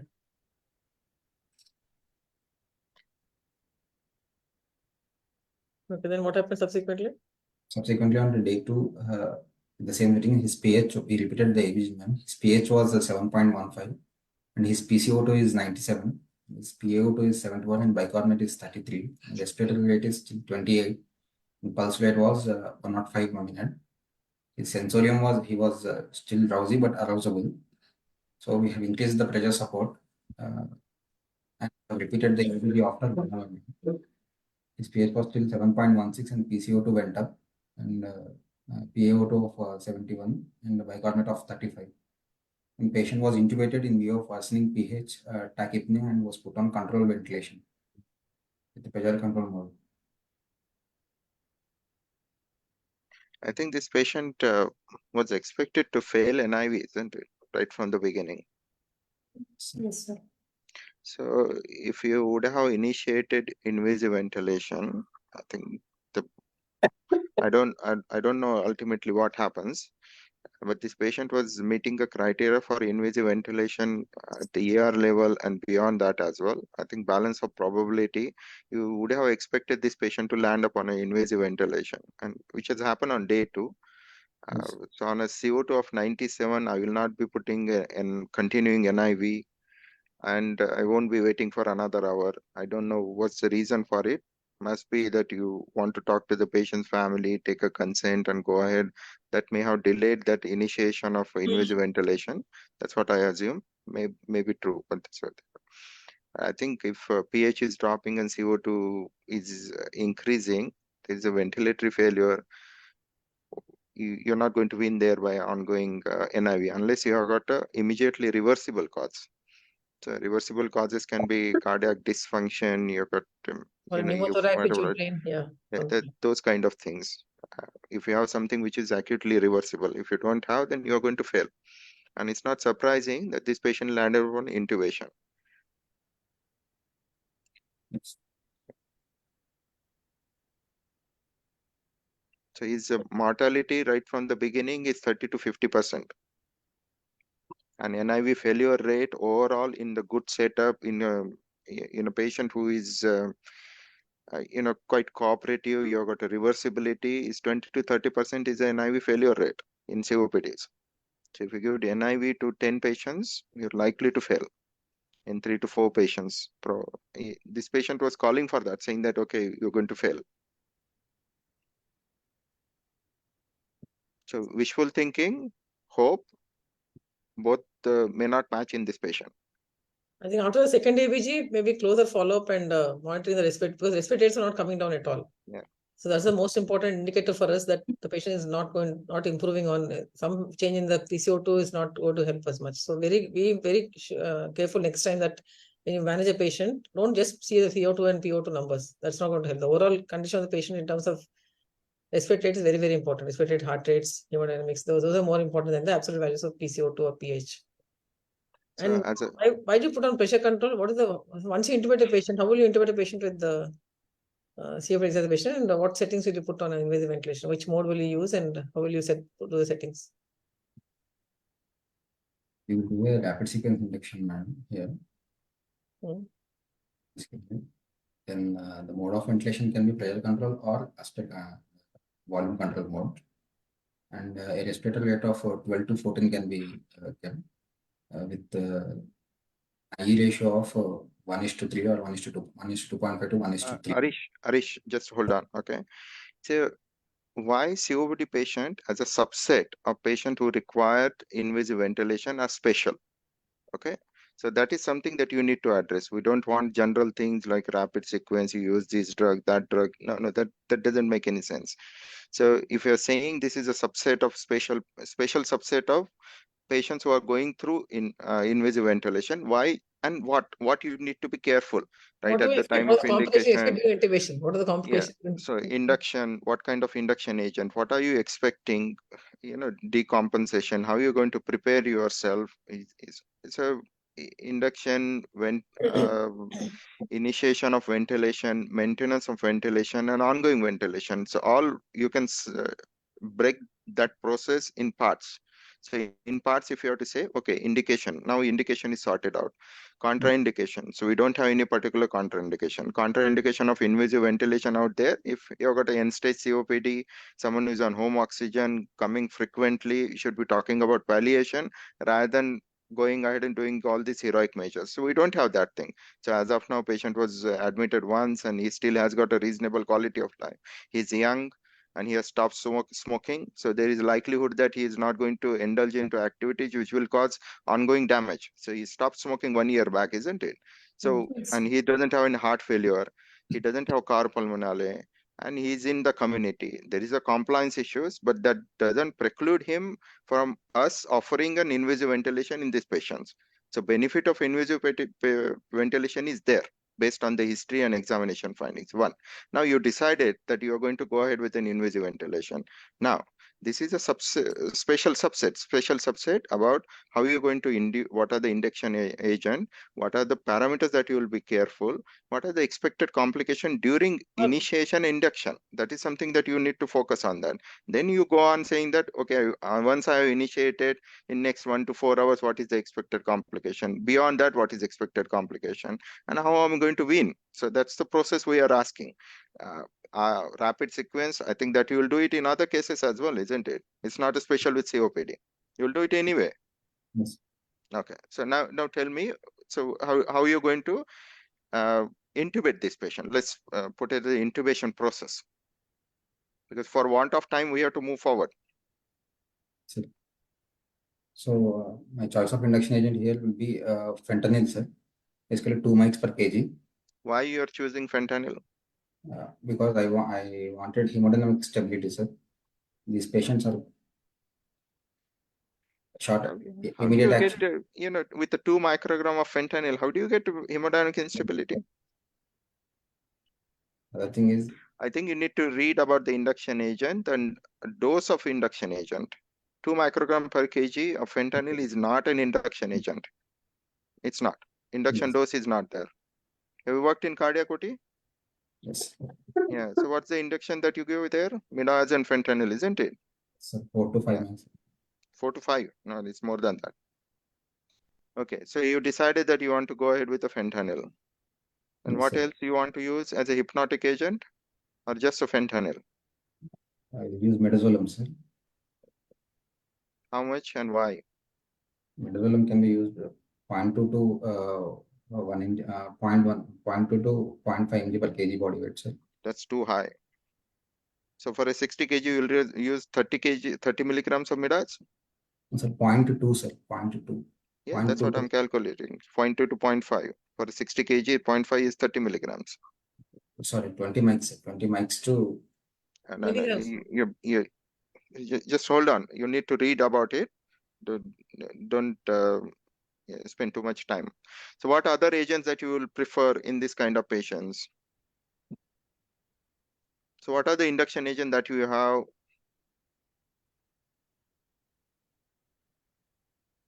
I use propofol, sir. I use propofol. I used. So you have got a whole armamentarium is there. You have got etomidate to ketamine to thios to propofol, and you have got analgesics in the form of fentanyl and morphine and midaz and benzos, and so many things are there. So you can decide and choose. Okay. So you decided. Okay. Then what happens post intubation? What you will be expecting in this patient?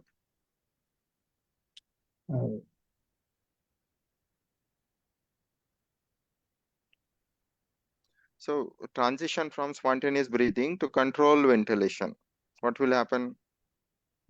What are the hemodynamic changes you expect? So,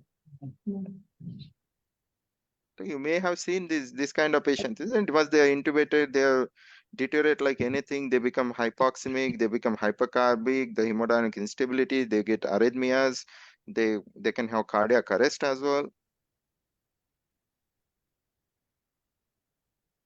That's the next question coming, isn't it? sir. Yeah.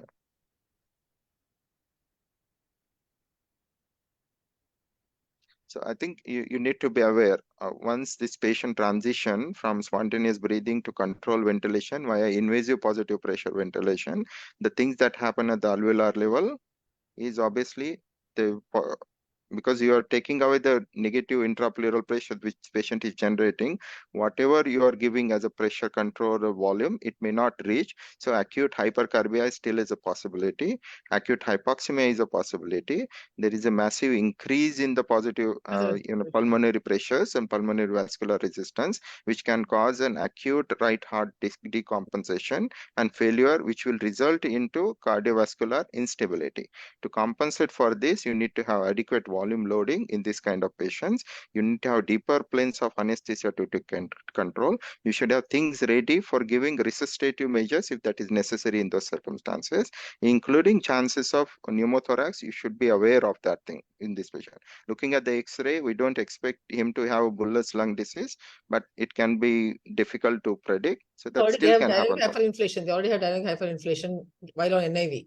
So they already be hyperinflated. So they can have a pneumothorax, they can have a rapid increase in interstitial respiration leading to decompensation. So we should be very careful about that.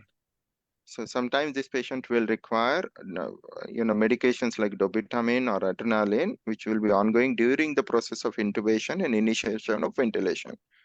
So that something we need to be aware of that thing.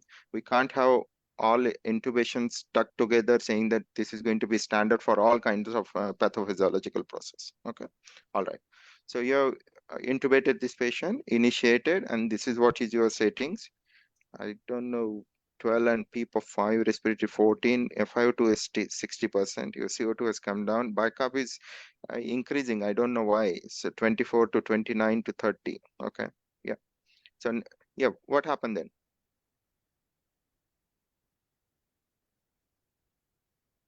The day, the day 3, he was on overnight control ventilation, sir. His ABG is pH is 7.33 and PCO2 is 60 and PO2 of 71. Bicarbonate is 31.3, sir. We have changed the mode of ventilation from control mode to pressure support mode, and we have repeated the ABG after 6 hours of pressure support ventilation. So the ABG is 7.39 with the PCO2 of 52, PO2 of 66. No, but why did you change so fast from pressure control to pressure support? Immediately within 24, not even 24 hours. So when do you decide to start? Because again, you started to wean the patient. So when do you decide to wean a patient of COPD exacerbation?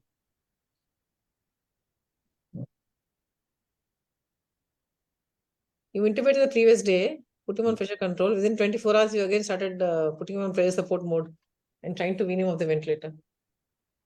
Is it correct? Is it the way to do it? Or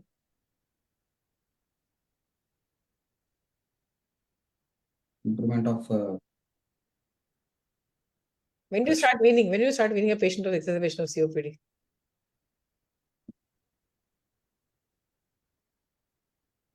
correction of pH and PCO2 and sensorium has It's improved. not the correction of PCH or PCO2, it's correction of the etiology. Whatever it is specified in the exacerbation should be corrected.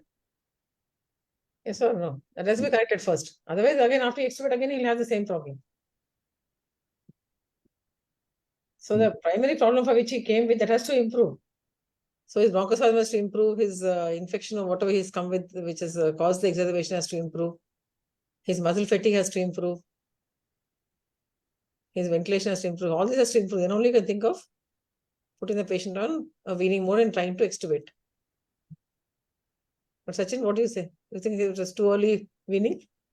I don't know why. What's the cause to this exacerbation? It's just a non-compliance of medication. I think that's probably the thing. It's so fast he has recovered, so it's good. Okay. So what happened next day?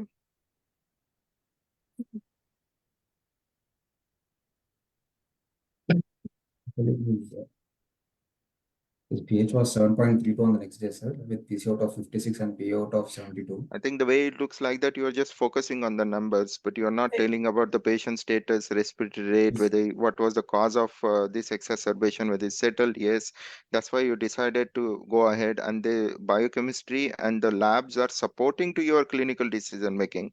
It's like looking at the CO2, I won't be deciding, okay, extubate the patient. No, that's not the idea, isn't it? His with pressure support ventilation, his respiratory rate was 20, sir. His sensorium was So okay. it's And clinically got better to the extent that you could decide for an early extubation, and post extubation, you thought that NIV will be beneficial. So yes, that's what has happened, isn't it? So sir. it's you COPD, when you want to wean and extubate, there are two strategies. Either you extubate on spontaneous breathing. If you can't do that thing, you will still take a chance of post extubation NIV. That's one of the classical indication for NIV, isn't it? Out of 6 or 7 indications. So that's where you went for that. Okay, next one.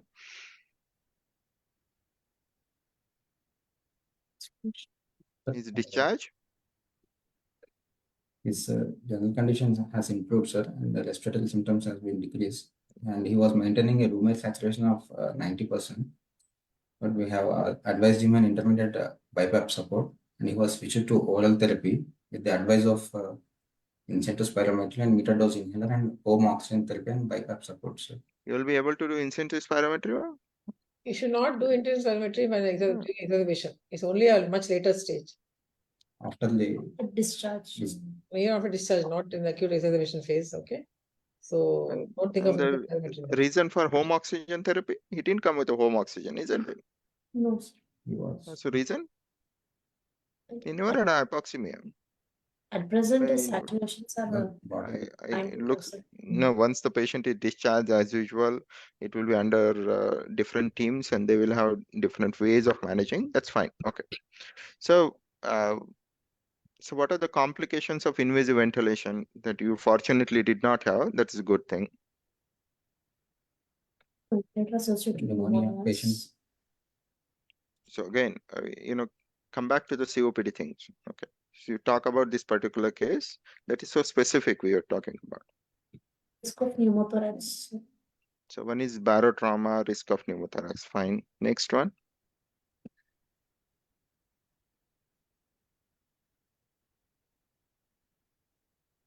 Difficulty in weaning. And So why difficulty in winning in this patient? Yes, that's true. he has frequent admissions. History of frequent admissions. Already is on my And home home BiPAP backup support. That's one. Yeah. Second, there are multiple reasons for him to failure to win or difficulty win. So you got a pre-morbid history, which itself is saying is a non-compliance. Then he's got associated cardiovascular abnormalities.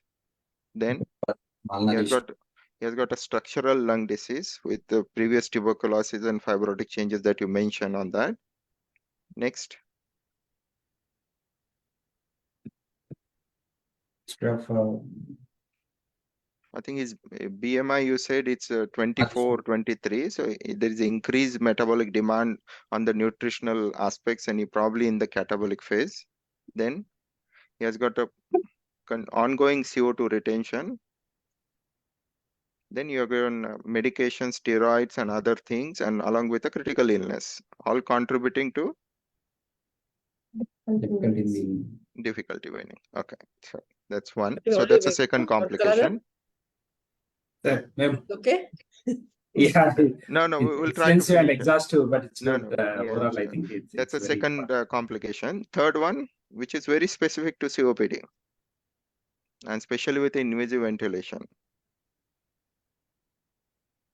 Now we discuss about that, isn't it? Dynamic hyperinflation, and so you're talking about the I ratio 1:3. So even with that setting, if the CO2 doesn't improve, so what's your strategy? Because not every time you will be successful, isn't it? Having this good outcome, you will have more complications. PCCO2. No, you going in one extreme. There are other things that you can do at the bedside. So invasive ventilation. Here the passive ventilatory part of a respiratory cycle is a problem. Okay. So even if the patient is on controlled ventilation, the expiration is passive. Agree with that thing. It's Yes. not an active process. You can aid that thing, but it's a passive at the end of the day. So for the passive expiratory part, you need to have a special ventilatory strategy. So what are the ventilatory strategies in that one? Here the problem is the CO2 retention, isn't it? So what do you do in that? How do you set up a ventilator? Well, let's put it that way. Okay. Is the CO2 now, go back to previous slide.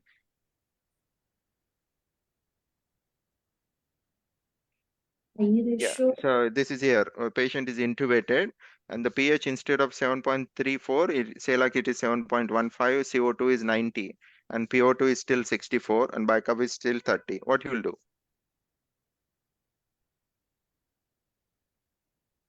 There's still a possibility, isn't it? Yes. Yeah.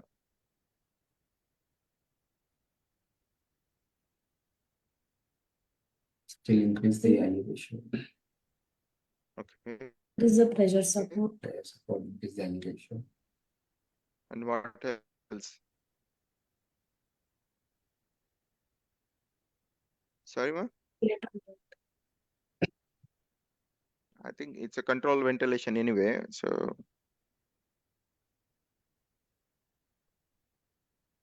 okay. We assume that this patient has now dynamic hyperinflation. How do you assess and how do you correct it? We Do you measure heard the the terminology DHI? Sorry? intrinsic PEEP we look for. Okay, it's one of the surrogate markers of it. It's not the only marker.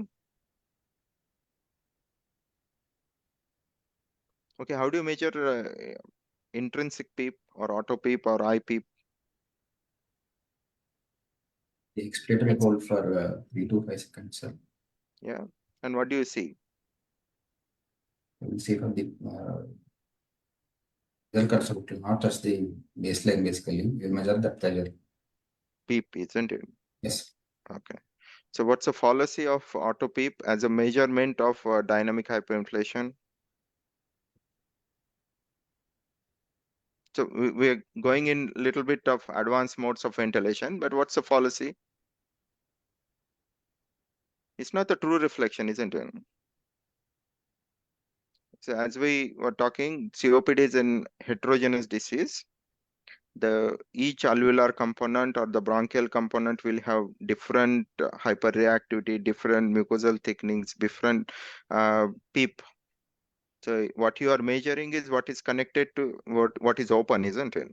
So alveolar unit which is open to the proximal pressure sensor at the ventilatory part where the PEEP is measured. But there are few alveolar component will not be in communication because their PEEP is so high, so they will be closed. Unless until they are open, you will not know. So auto PEEP by that way, it's not the correct surrogate markers for dynamic hyperinflation. Dynamic hyperinflation is in a phenomena where there is a alveolar air trapping is happening. So if you have got auto PEEP of 5 and then dynamic, air trapping is 200, auto PEEP of 10, the dynamic, the air trapping may not be 400 or 600. It may be less or more. So it's a heterogeneous. It's a surrogate marker. It's not the correct marker. So if you are giving your bronchodilator therapy, anti-inflammatory therapy, steroid therapy, or ventilatory therapy in terms of allowing more expiratory time for emptying of the alveoli, if the auto PEEP it becomes 0, that doesn't mean that everything has settled down. So that's something which I want to highlight. So even if the auto PEEP is 0, that doesn't mean that DHI is not there. DHI still can be a possibility because it is a heterogeneous. It's a surrogate marker. Yes. If the patient's condition is improving, your auto PEEP is improving, you can be happy. But patient's condition is not improving and auto PEEP is improving, you still have to worry about the DHI or other associated complications. Okay, there's no true way of measuring DHI unless until you stop the ventilation for 40 or 40 seconds or 1 minute and allowing the entire gas to empty it out and then measure it. That's one way of doing it, but it's extreme circumstances. Okay, now coming back to it. So once you are diagnosed that the patient has DHI, how do you address it?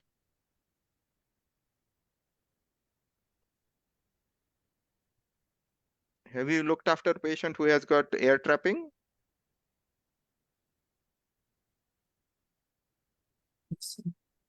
You have?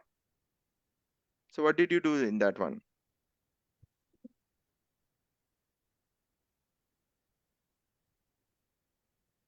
Increase the PEEP. No, not the first thing.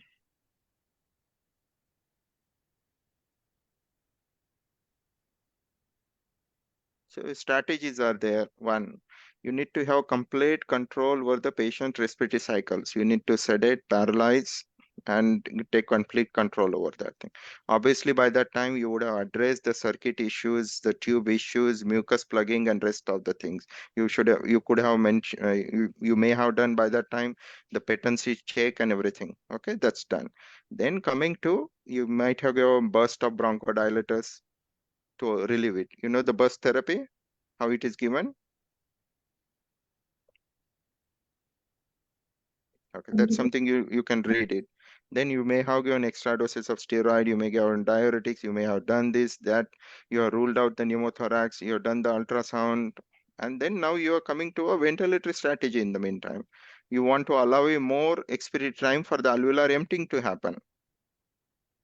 Okay, so you need to decrease the minute ventilation, the tidal volume needs to come down, the respiratory rate needs to come down, and then you can increase the flow so that same tidal volume can be delivered in the minimal time frame. Then you change the inspiratory to expiratory cycle. They allow the I ratio to increase and then allow it to completely empty. If it is not happening, you can always disconnect the tube and allow it to empty. So these are all mechanisms in that one. But unless until I think you need to see a patient with a air trapping and then see what are the strategies that can be done. How do you monitor the graphics? How do you see the therapy being effective in that one? Okay.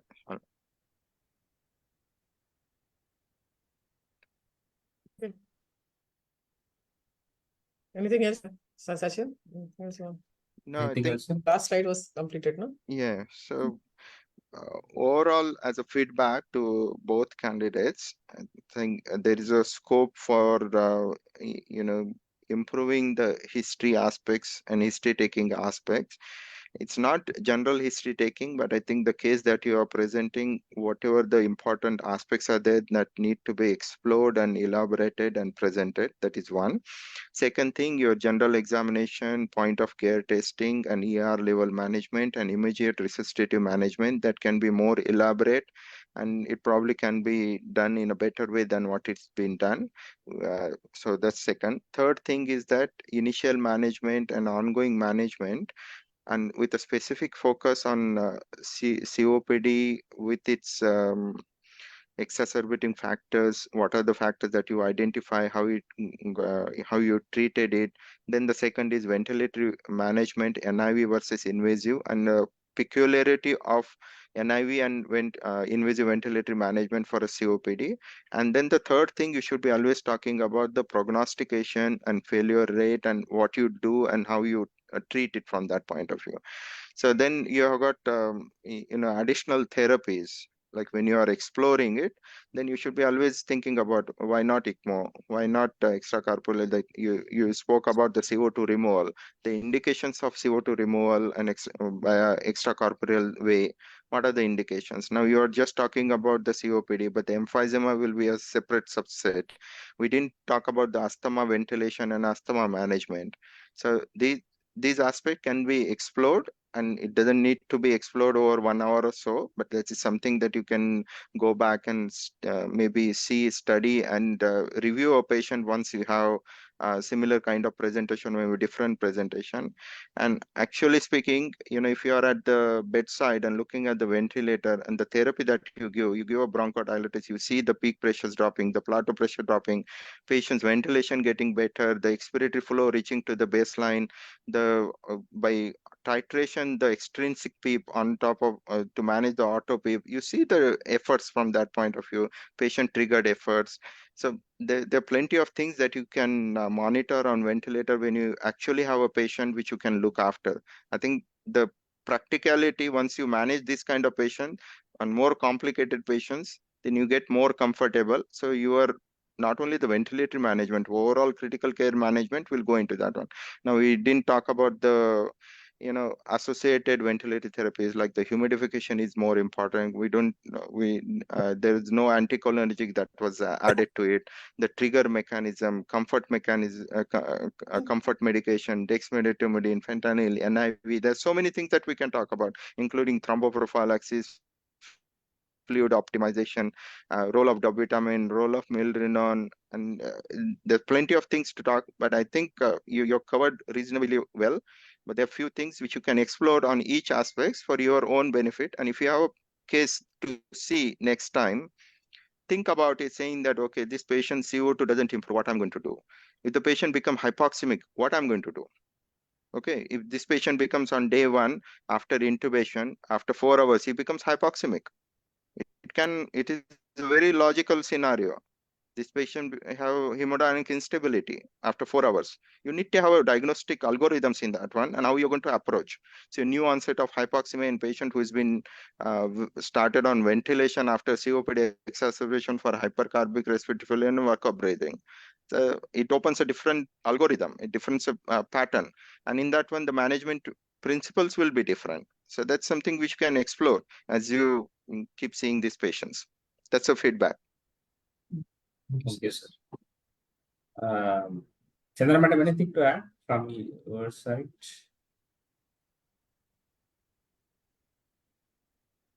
Yeah, I think not able to hear from him. I think, yeah, it was an exhaustive and I think elaborative session, sir, almost 2 hours. So I think this is the way the students should expose themselves to how a case has to be presented and the grilling, whatever you did, probably that helps them. So with this, I think I thank Dr. Chandana madam and Dr. Sachin sir for providing your valuable insights and inputs, which will be very much helpful all across to all the students. And Dr. Arish and Dr. Ananthalakshmi for bringing out that case for a nice discussion to happen. And I thank the Department of Critical Care and Yashoda Hospitals management and our digital team for providing this platform for regularly discussing these cases. Anything to add, Chandana madam? I think there was some disconnection happening between while I was talking to you.